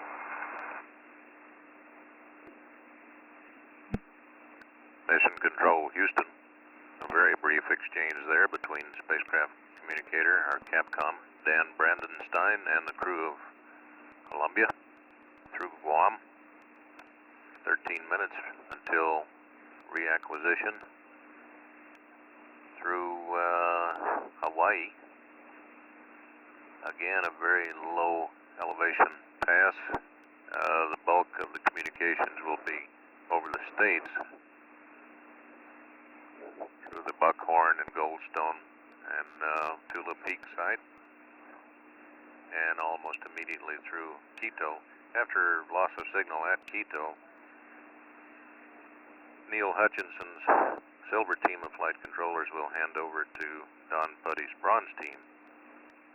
We're looking at an estimate of 6:45 p.m. Central Standard Time for the change of shift briefing with Flight Director Neil Hutchinson in the main auditorium at JSC. We'll be back in 12 minutes. This is Mission Control, Houston. Mission Control, Houston, we do have acquisition through Hawaii, very low elevation angle pass. May not be any communications at this station. Joe, both cabin heat exchanger end temps are high. Look at spec 88. Roger, Columbia, we think caught part of that. We have you for about 5 more seconds. Oh, okay. Okay, Dan. And we believe it might be a water loop cycle. Mission Control, Houston here. We're in a gap now between Hawaii and reacquisition through Buckhorn. In approximately 2 minutes 30 seconds. Back over the Guam Pass, the crew reported that the ohms 4 burn was nominal, so Columbia should be in an orbit about 140 by 139 nautical miles. However, until the vector is established and display shows that, we have no confirmation on what the actual orbit size is. We'll stand by here for reacquisition of this final stateside pass of the evening.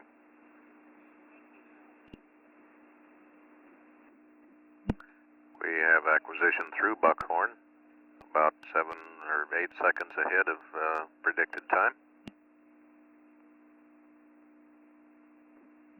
Hello, Columbia, this is Houston. We're talking to you through Buckhorn. We have you for 6.5 minutes. Okay, Dan, we got you loud and clear, and we're ready to copy. I guess one thing, our path out temps are running a little high, and we did get a cabin high, or cabin heat exchangers running a little high.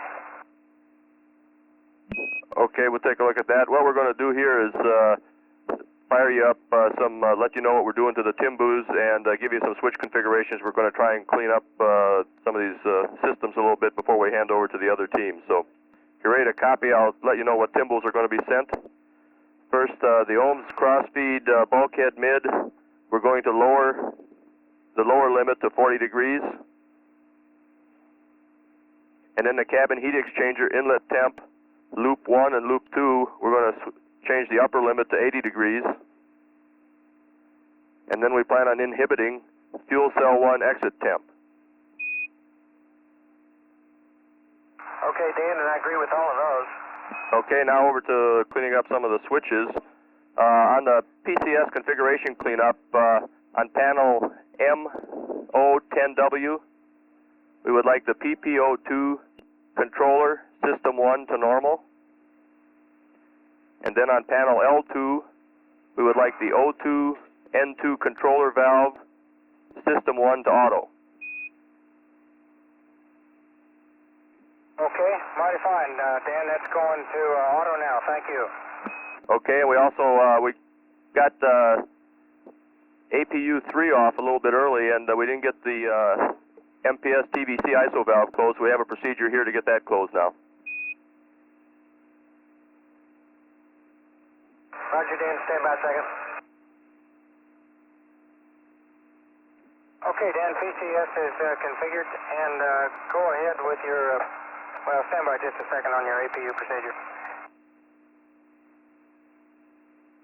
Houston PLT, I'm back in the front seat. Go ahead with your MPS procedure.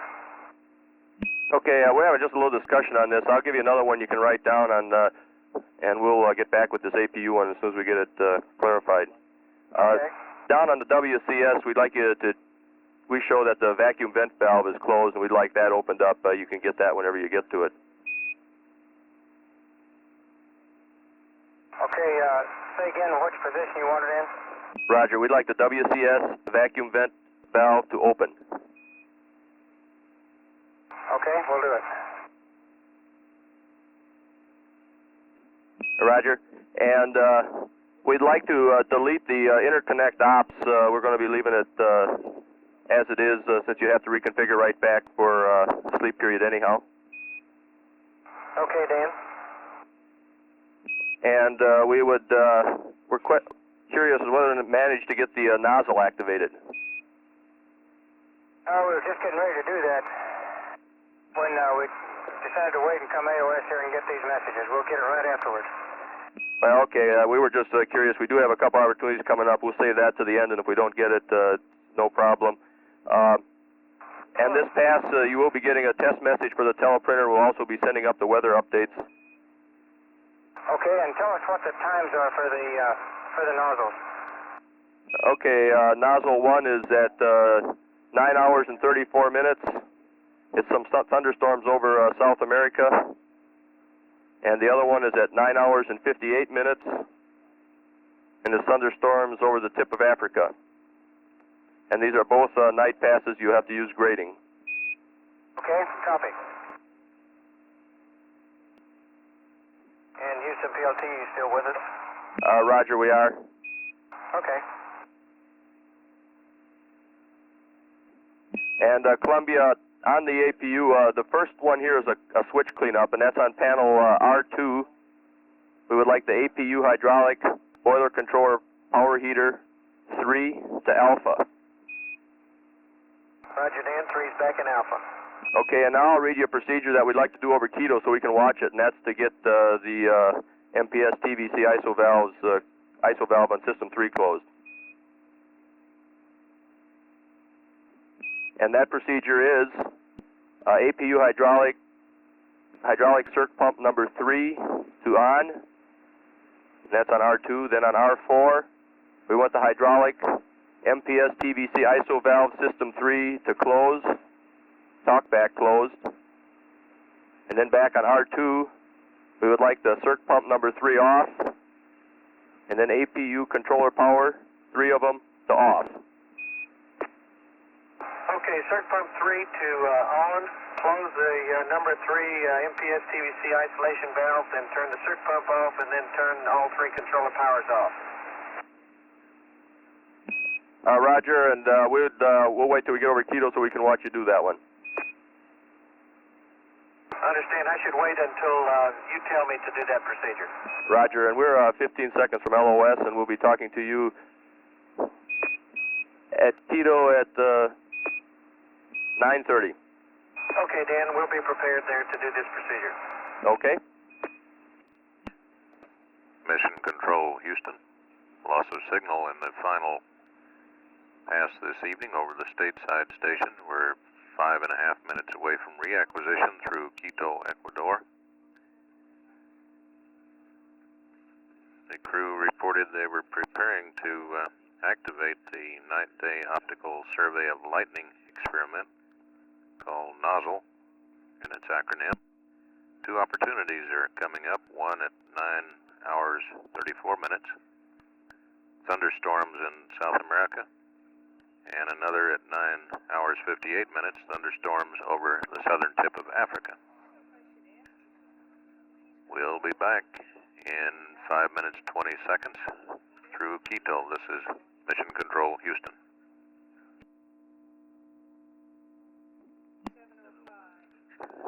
This is Mission Control, Houston again. Flight Director Neil Hutchinson now estimates 30 minutes from now to the start of his change of shift press conference in the main auditorium at Johnson Space Center, which will be a tad after 7 p.m. Central. Mission Control, Houston. Hello, Columbia, talking to you through Quito. We have you for about 7 minutes here. Okay, Dan, we're building the nozzle now. We'll be right with you. Roger. And Houston PLT, if you've got something for us, we probably ought to knock off what we're doing with the nozzle and talk to you. We don't have anything for you other than we'd like to see that APU procedure. Make it the circ pump procedure. Okay, give me a couple of minutes and I'll be up there and we'll do it. Okay.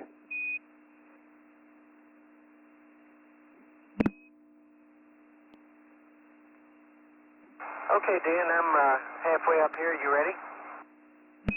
Roger, we're ready to go. Okay, hydraulic circ pump number 3 is running, and I see a low pressure in system 3.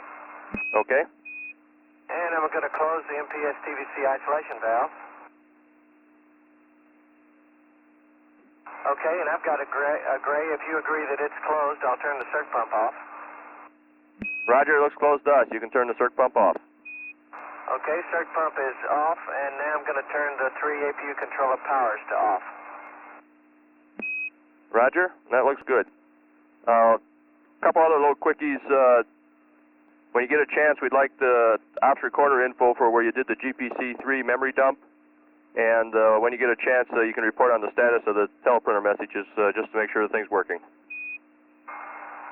Okay. I think Joe may go look down at the teleprinter messages and let me dig out those numbers from on the recorder. Okay, and that's all we have. Okay, Dan, you ready to copy on the recorder? Roger, go ahead. Okay, this is the GPC memory dump. It was ops 2 recorder and record A. I was on track 5 moving forward. The percent of tape was 13. And the time at the start of the dump was 0 days, 8 hours, 47 minutes, and 50 seconds. Roger, we copy that. And Houston PLT, how much time do we have left in this pass? Roger, we got about 1 minute and 20 seconds. Okay, Dan, real quick, if you want to take 30 seconds, phase, because every time we... Dick, be advised you're cutting out. Columbia, Houston. Columbia, Houston. Columbia, Houston. Columbia, Houston, we have no downlink and we're not copying you if you're reading us in the blind. We got 13 seconds to go to LOS and it finishes up for the silver team. Enjoyed getting you up there and I hope you have a good night and a good tomorrow. Mission Control, Houston. Had a partial pass at least over Quito, but a dropout toward the end, the last 2 or 3 minutes of acquisition through Quito, Ecuador.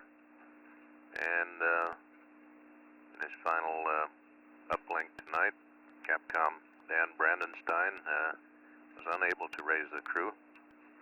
The tracking site also was unable to get any kind of downlink from the spacecraft, so it was a loss of lock there. Flight Director Neil Hutchinson will be migrating over to the main auditorium shortly to hold his change of shift press conference about 20 minutes from now. During a break in communications here between stateside and Quito, he congratulated his silver team of flight controllers for a job well done in running the ascent into orbit and troubleshooting the fuel cell problem during the day. 19 minutes away from next station, which is Botswana, South Africa. This is Mission Control, Houston.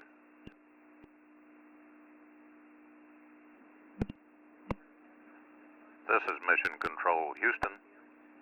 The second participant in the change of shift briefing with Flight Director Neil Hutchinson will be Mr. Jim Riley of Johnson Space Center's Power and Propulsion Division. Neil is making moves toward leaving the control center, but still tagging up with the OIO officer. When we see him put his jacket on, that will be a good indication he's en route to the press center. 11 minutes now away from acquisition through Botswana. We'll be back at that time. Mission Control, Houston.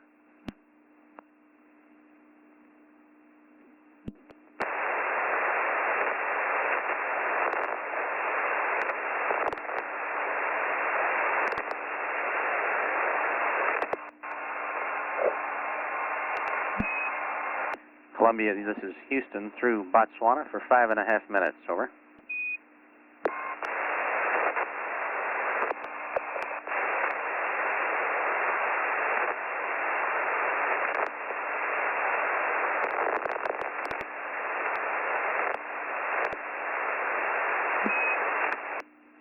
Columbia, this is Houston through Botswana for 5 minutes. Over. Roger, Rick. How do you read? Okay, Richard, we read you clear with a little bit of scratchiness. We did miss the last few sentences over Quito. You indicated you were going to be doing something, and we did not copy. Probably we were going to build the nozzle, which we have built now and are trying to get it into operation.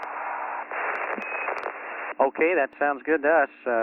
As Dan was going over the hill, he wanted to pass from the Silver team that they enjoyed working with you, and we with the Crimson team are looking forward to spending the next few hours. Over. Hey, you bet. They did a good job. They had a lot of stuff to work, and they really helped.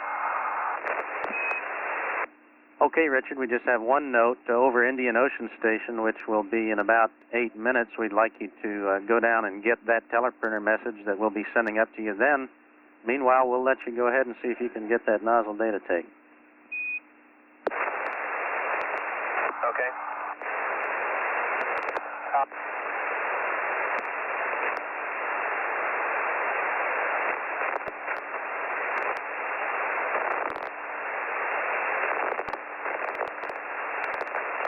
And Rick, the first teleprinter message you sent with the updates and the weather, the message did come through real good. The teleprinter seems to be working okay. Okay, Joe, that's good to hear, and a correction to my last, there will be 2 teleprinter messages at Indian Ocean Station. Okay, I understand.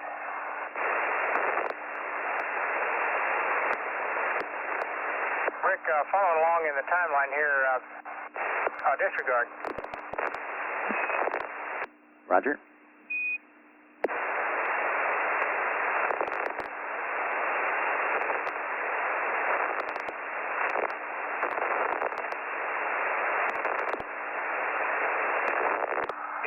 take.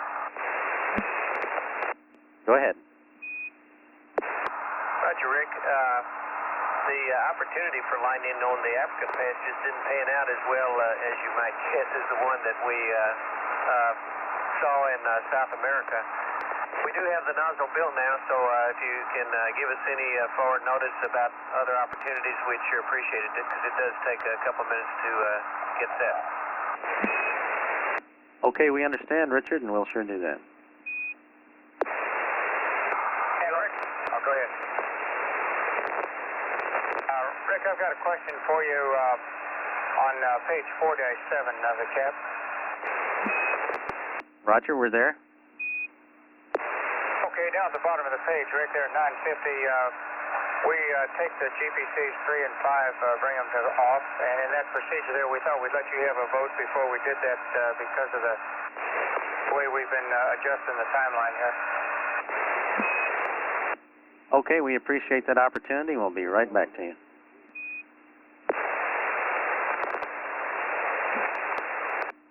And Columbia Houston, with 45 seconds to go in the pass, you can take GPCs 3 and 5 to off as indicated. Houston, you got that? Understand it's okay to take the GPCs to halt and off? Over. That's affirmative. Affirmative. 30 seconds LOS. Okay, Rick. See you next time.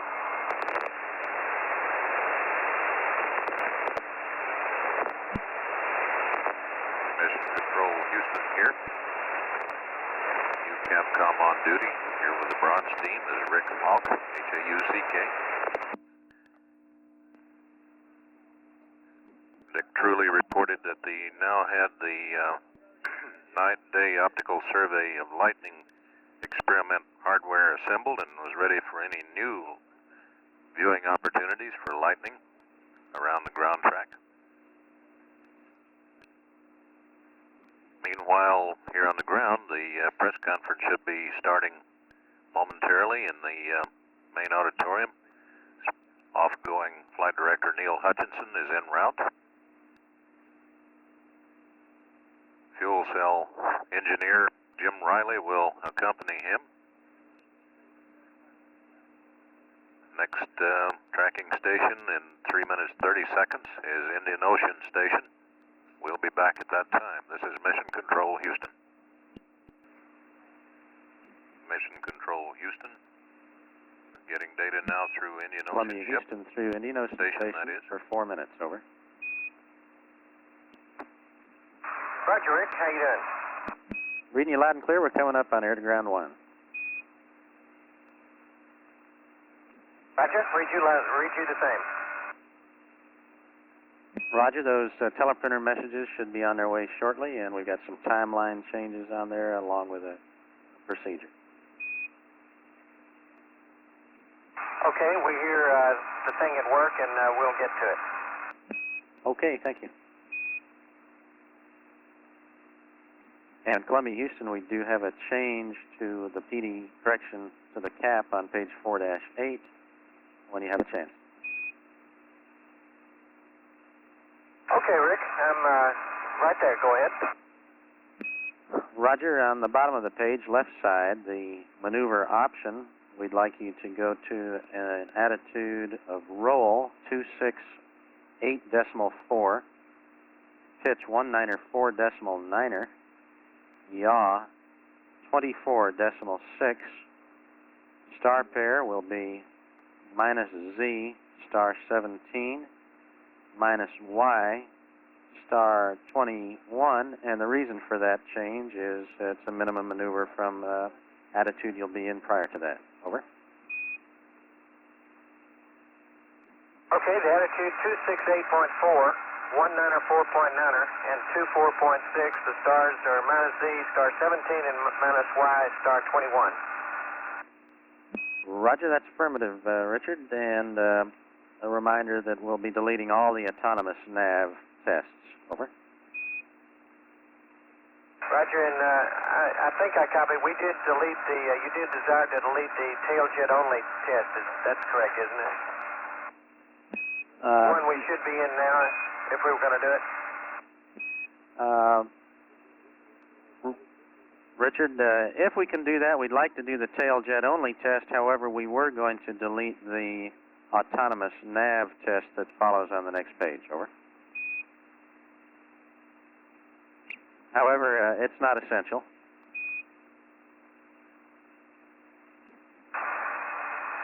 Okay, well, help me out. It's now 10:10. I misunderstood, I guess. I thought we were not to start the tail jet only test, and so I did not start it at 9:50. So strictly up to you. We have not started it yet. We copy. We'll get back to you.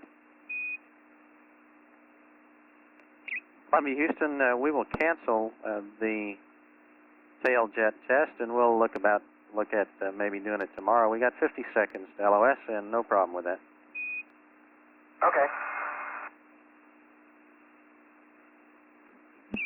Columbia, Houston, 15 seconds LOS. Our next station pickup will be at Hawaii in 31 minutes. Okay, Rick. See you there. Roger. Mission Control, Houston, LOS through Indian Ocean Station. 30 minutes now till the next pass over Hawaii in 31 minutes. Mission Control, Houston. Columbia, Houston through Hawaii. Over. Hey, Rick, reading you loud and clear. And real quickly, these stars, the stars that you read up, 17 and 21, can you give me a time that they're good for? We'll try to get that for you immediately and verify the roll 268.4. Okay, 268.4. Thank you.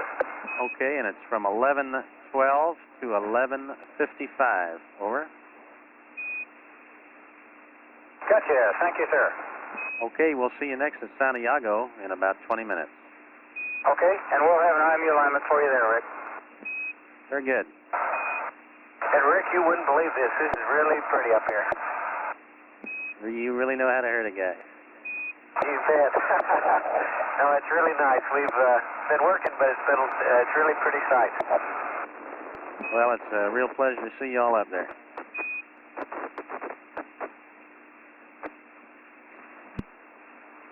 This is Mission Control, Houston. 25 seconds from acquisition through Santiago, Chile station. Followed shortly thereafter by Botswana again. Both of these moderately high elevation angle passes in excess of 6 minutes in duration. We'll stand by for acquisition through Santiago. Columbia, Houston through Santiago. We'll be with you for 5.5 minutes. Over. Okay, Rick, we're with you.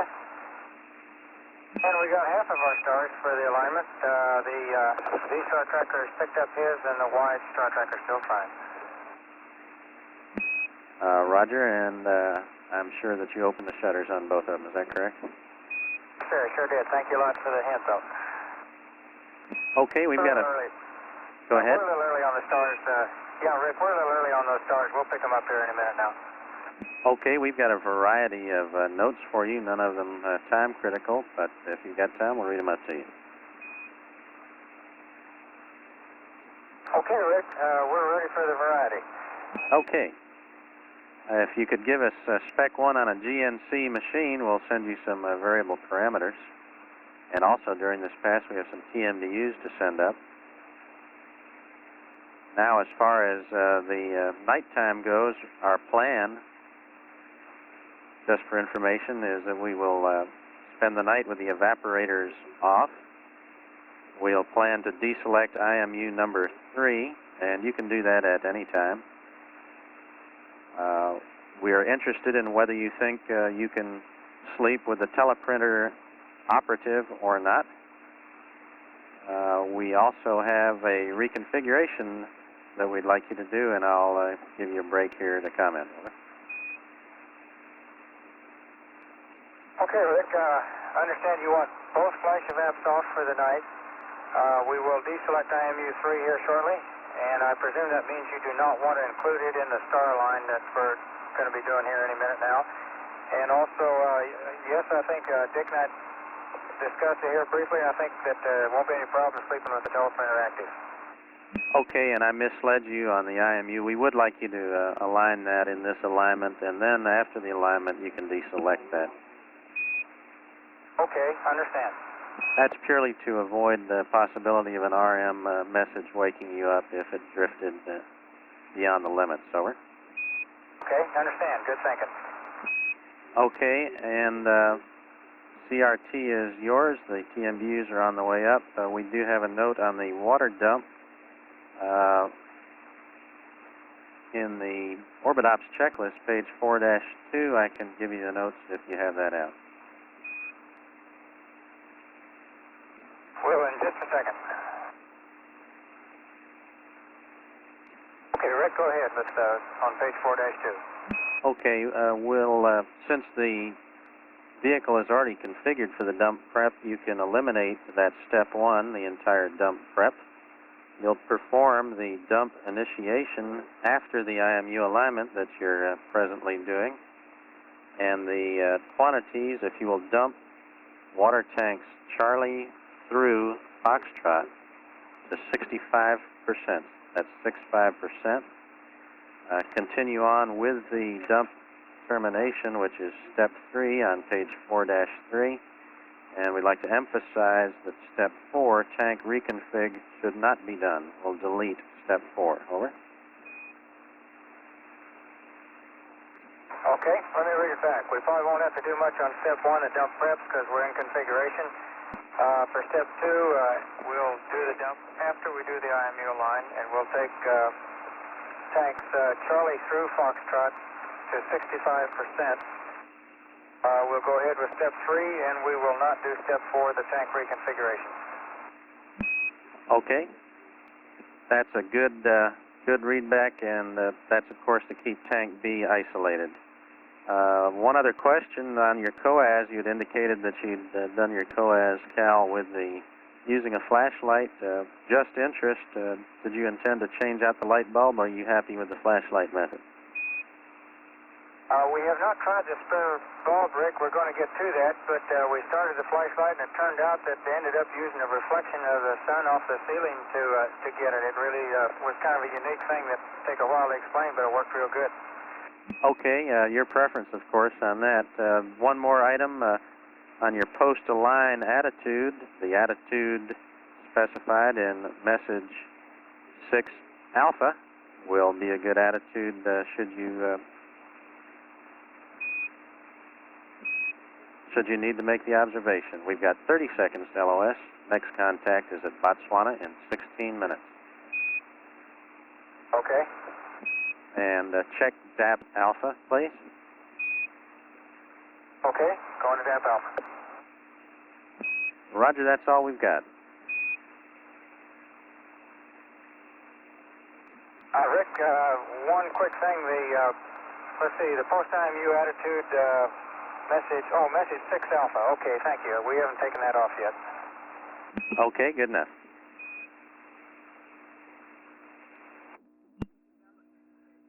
Mission Control Houston, LOS at Santiago.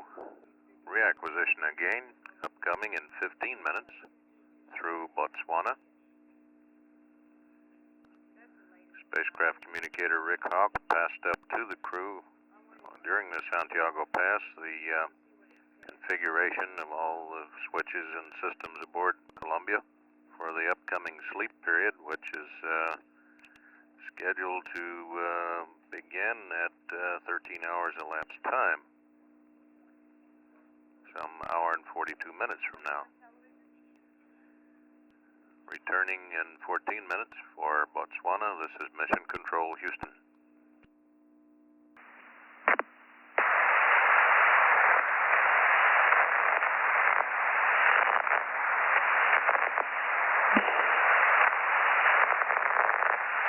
This is Mission Control Houston. 11 hours 32 minutes into the second flight of Spaceship Columbia. About a 6-minute pass coming up here over Botswana. Should be acquisition of signal at this time. and almost continuing overlap of Indian Ocean Station following Botswana. Crew getting powered down, both themselves and the spacecraft in preparation for the incoming sleep period. We will stand by for resumption of communication through Botswana.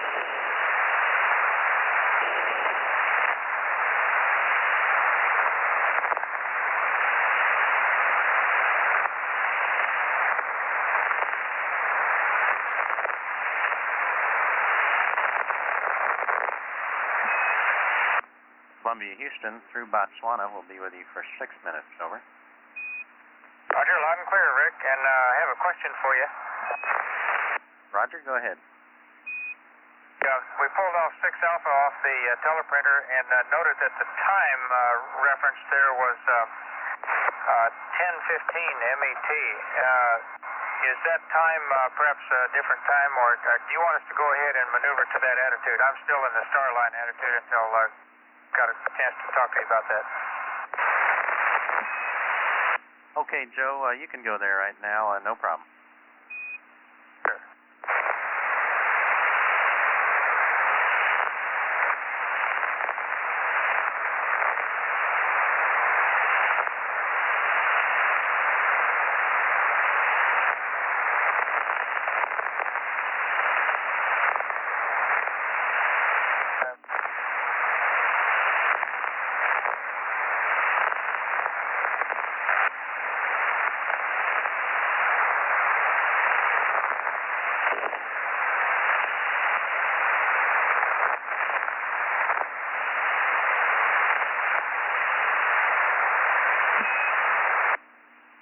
And Columbia Houston, I've got another note for pre-sleep for the planning for the night, if you ready to copy. Okay, sure enough, go ahead. Okay, we're going to ask you to do a slightly more of a power down for the sleep period. We'd like you to operate with just the one CRT that is nominal. In other words, verify 3 CRTs off for the sleep period. Ensure you've got minimum lighting. And also on panel R11, row hotel, we'll ask you to take the DFI TCM containers 1, 2, and 3, strain gauge signal conditioners to off. Over.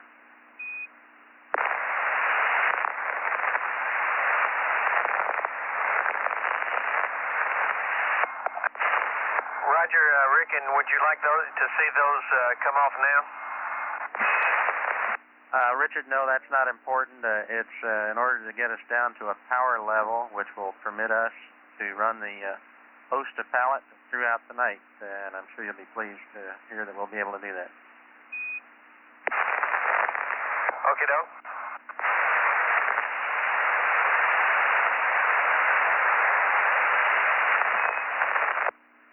And Columbia Houston, should there be any doubt, those are the 3 switches, PCM container 1, 2, and 3. 3 of them. Over. Roger, understand.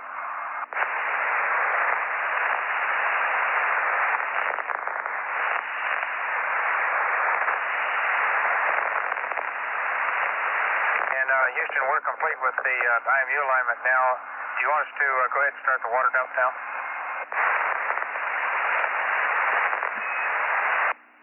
That's affirmative. Okay.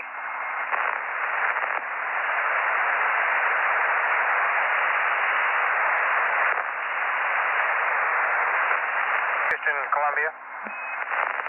Go ahead. We're with you for 1 minute and 30 seconds.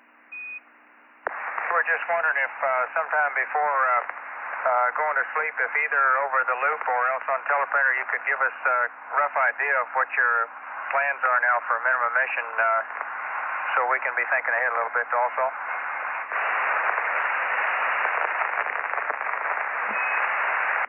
Okay, Joe, I think if you care to review the minimum mission plan for day 2, that will be our plan for tomorrow. There may be minor mods, but we don't anticipate anything significant different from that. Over.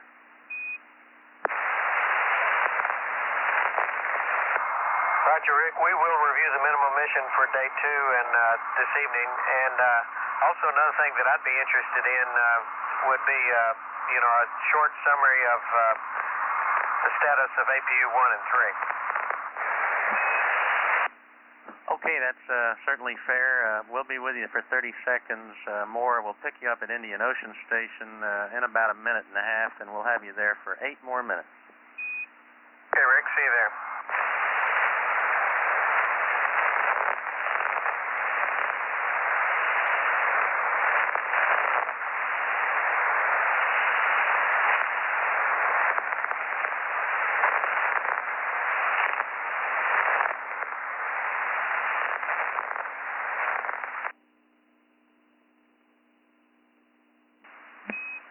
Columbia, Houston through Indian Ocean on air to ground 1, over.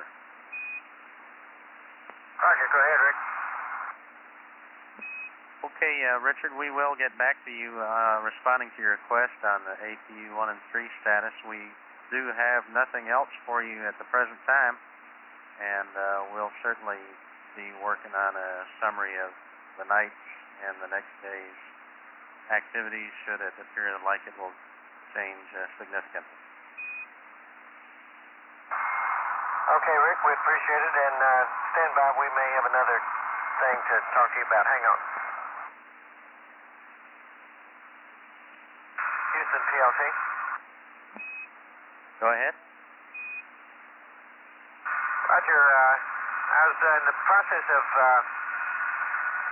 doing the water dump, and when I tried to open the supply water dump isolation valve and should have gotten a open, it was barber pole and remained barber pole. And down here on EML 86 Bravo, that circuit breaker is open. It's the main B supply water dump isolation circuit breaker. I configured this panel this morning, and I believe that I closed every circuit breaker on that row, which is row alpha, except for the waterline heater B Bravo circuit breaker per the checklist. Over. Okay, we got that, Richard. We'll look at it and get back to you. Okay. And Rick, until you get back with us, I'm going to go ahead and turn the dump valve enabled nozzle heater to off. Roger, and I'd like to verify with you the circuit breaker. Was that the main B supply ISO valve you were talking about? Well, just a second. Let me go back down there and read it to you. Roger. Okay, Rick, it's the main B supply water dump isolation circuit breaker. Okay, we see that. Third one over on row alpha under main B. Thank you. That is correct. And Columbia, Houston will be with you for 3.5 more minutes. Okay, Rick.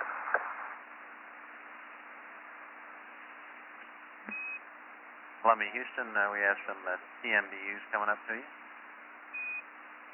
Okay, mighty fine.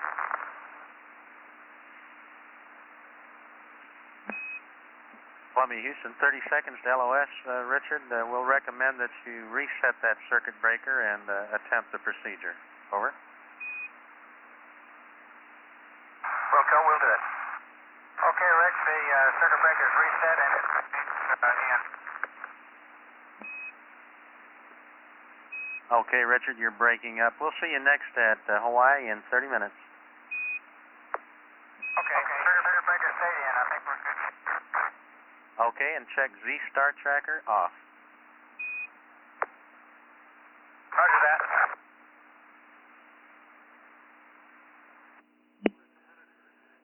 This is Mission Control, Houston.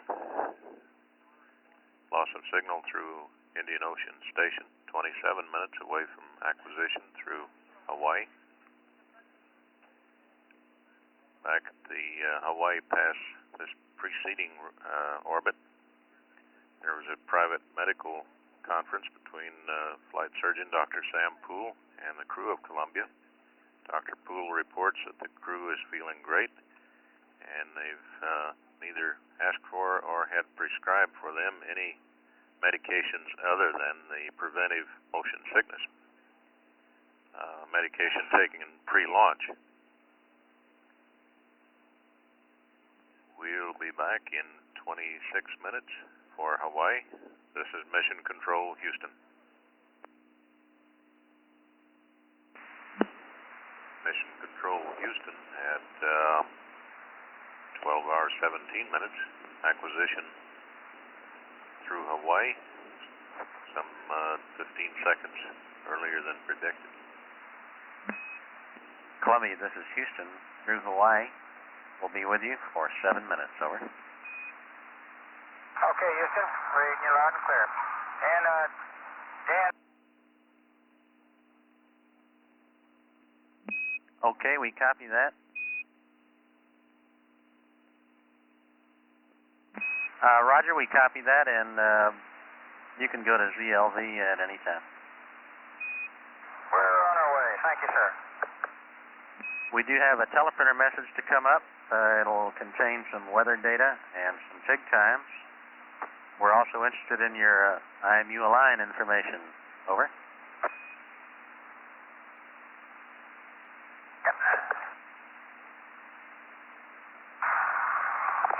Houston PLT, if you read me, the fuel cell purge for number 2 and number 3 is complete. I did it manually. Okay, we read you, Dick. Fuel cell 2 and 3 manual fuel cell purges. Thank you.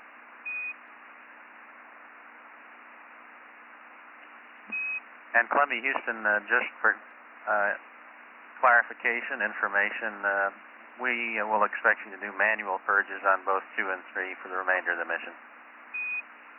Roger, Rick, I understand. I have an answer to your questions on the APUs, Richard, and I'm prepared to tell you about that. Roger, go ahead. Okay, APU 1 had apparently lost the GGVM cooling and probably has a gas bubble similar to APU 1 and 3 previously. APUs 2 and 3 showed nominal performance, except the water spray boiler on number 3 froze, and the freeze-up lasted longer than anticipated. We presently expect to have 3 good EPUs for entry, and we're still working on the optimum start plan. Over. Okay, Rick, and so you're saying that the reason the tip rose on APU 3 during the MPS dump was due to freezing up of the water spray boiler? That's affirmed, and we expect that was thawed out after the APU was shut down. Okay, I understand. Thanks a lot. Roger. Rick, if you're ready to copy the IMU results, I can give them to you now. Okay, and while you're reading that to us, we got a few command loads to send up to you. Okay, you need a spec up? Negative, those are TMBUs, Joe. We'll adjust some limits. By the way, we think we might have caused a spec 66 water message. Last time we sent up some TMBUs, we transposed a high and a low limit. We're going to fix that now. Okay. And go ahead with the IMU align pad. Okay, sir. It was star minus Y was 21, minus Z was 17.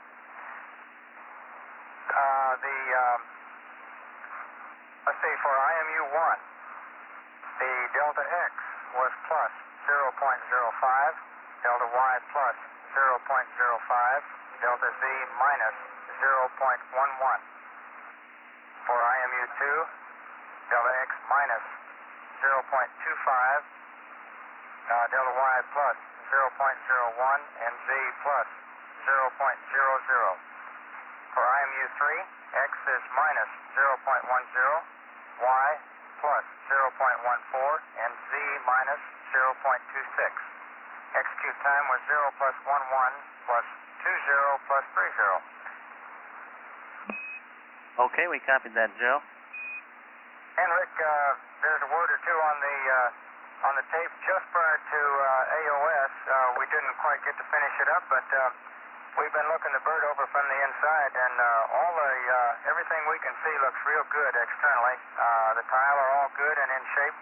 We have that one discolored tile on the left part that looks kind of pinkish, as you're well aware. RTB-like, it is kind of on the leading edge down low, but everything else looks real good. Okay, thank you, Joe.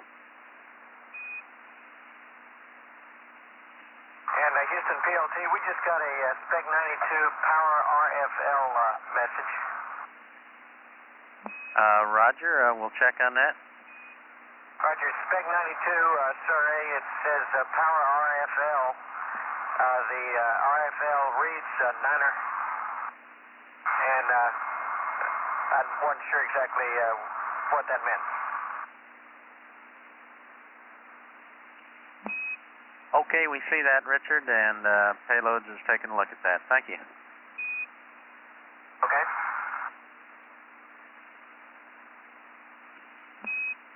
And Columbia Houston, check DAP A. Okay. And Houston PLT, I'm back at R11. Want me to go ahead and turn these container signal conditioners off now? Okay, Richard, we'll go for that. We'll be with you for another minute and 20 seconds. Okay, the 3 switches are off. And one other question, will you be ready for me to do an SM checkpoint after this AOS? Wait one, we'll get back to you.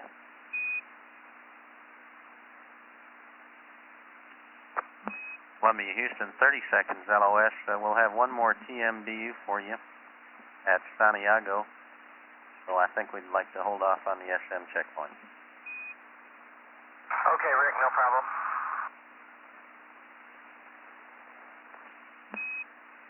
We'll see you in Santiago in 19 minutes. Okay, we'll see you there.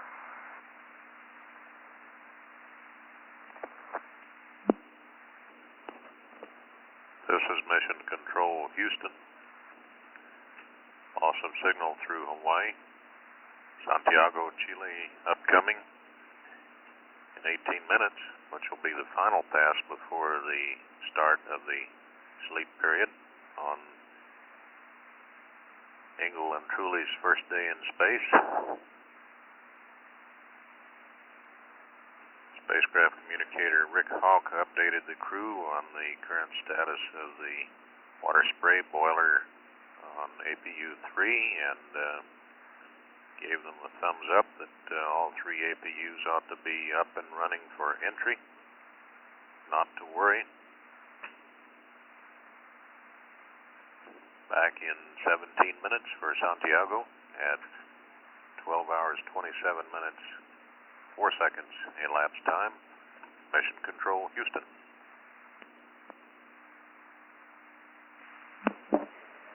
This is Mission Control Houston. 12 hours 44 minutes mission elapsed time. We're about to make a pass over the Santiago, Chile tracking station, which is the last scheduled communication with the vehicle and the crew before the crew is scheduled to go to sleep in about 15 minutes. Flight Director Don Putty is checking with all the other subsystems to see if there are any outstanding questions, things that need to be resolved before the crew is put to bed this evening.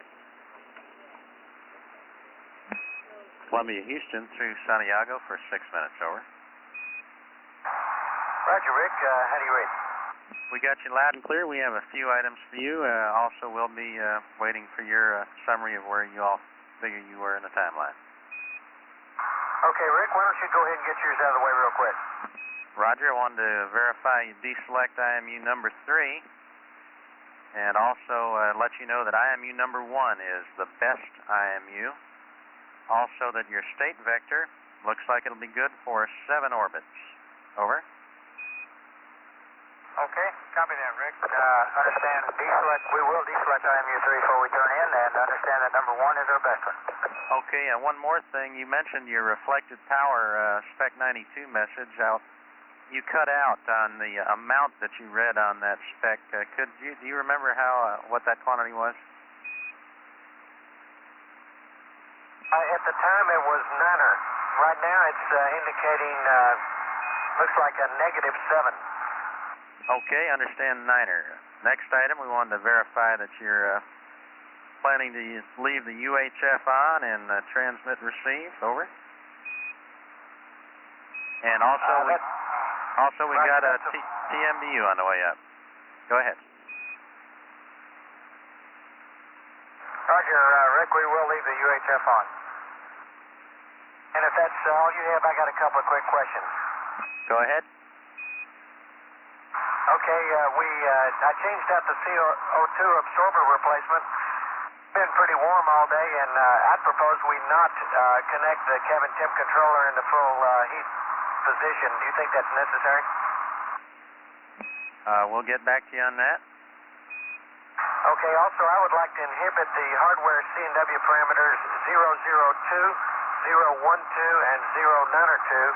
Those are the three fuel cell 1 parameters that are leaving 2 lights on our C&W matrix that don't need to be there. Roger, we concur with that. Okay, and also right after this LOS, I'm going to put some comments on there about the ascent phase and what we saw there, so you can take a look at that part of the recorder. Okay, we appreciate that. Anything else? No, sir, I don't think so. We will do the SM checkpoint after this LOS also.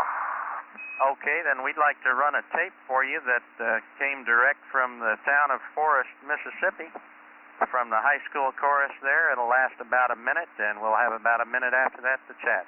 Over. Hey, okay, Rick, do it, please. On the way.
That's it. Hey, Rick, that's beautiful. Please thank him and tell him I couldn't have had a nicer birthday than this one. Appreciate it. We'll sure do it. Couple more notes. We'd like you to check DAP Bravo. Let you know the state vector and TMBUs are on board. We've got a gyro bias going up. Also check the port RMS heater into auto, and you can terminate the water dump. The last item is a reminder that we're going to the no voice configuration on the recorders, data only. We've got 1 more minute to LOS. Okay, Rick, and we'll bring the flash of apps off at this time. We'll deselect IMU 3 at this time so you can watch that. Okay, real fast. Rick, did you say you were going to data only, so it won't do me any good to record voice after this LOS? Roger, we'll leave it in voice record. Go ahead and put that on the tape, and we'll configure that at the next opportunity. Hey, okay. Thanks a million. Appreciate it. Well, we appreciate the reminder. And a note from the Crimson team with 30-second to LOS. We're real proud to see the team of Angle and Shuley airborne. We're looking forward to you having a good sleep, and we'll be turning you over to the bronze team. We'll see you in the morning. Okay, Rick. Thanks very, very much. Thank you, Rick, and you guys have a nice evening, too. Roger, a voice is enabled on the recorders. Thanks, sir.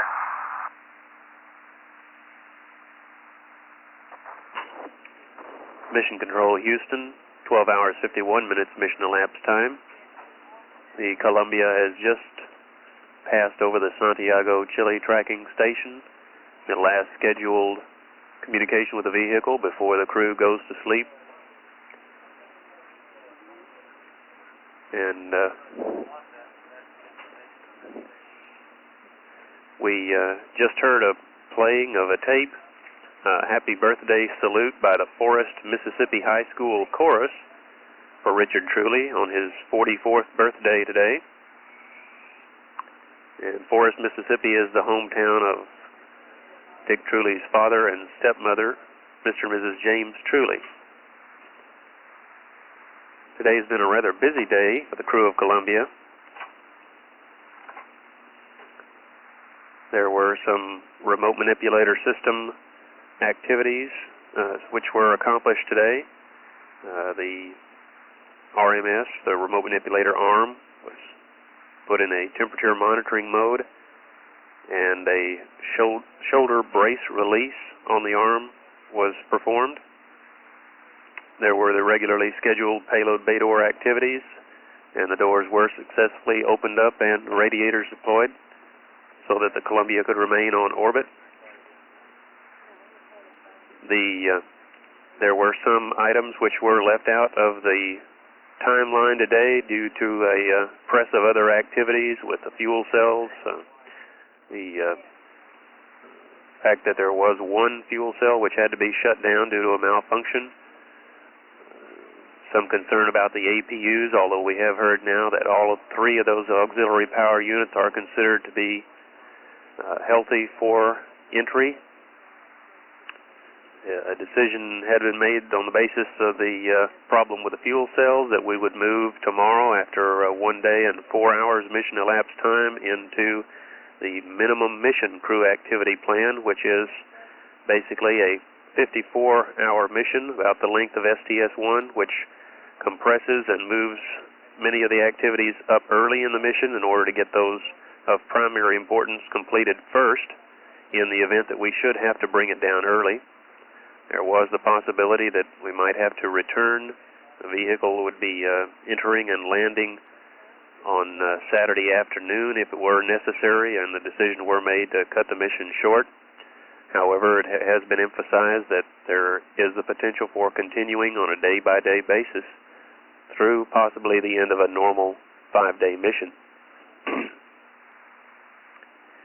Among the activities that were moved up and will be moved up earlier are several involving the reaction control systems, the small rocket engines mounted in the nose and the tail of Columbia, which control its attitude while on orbit.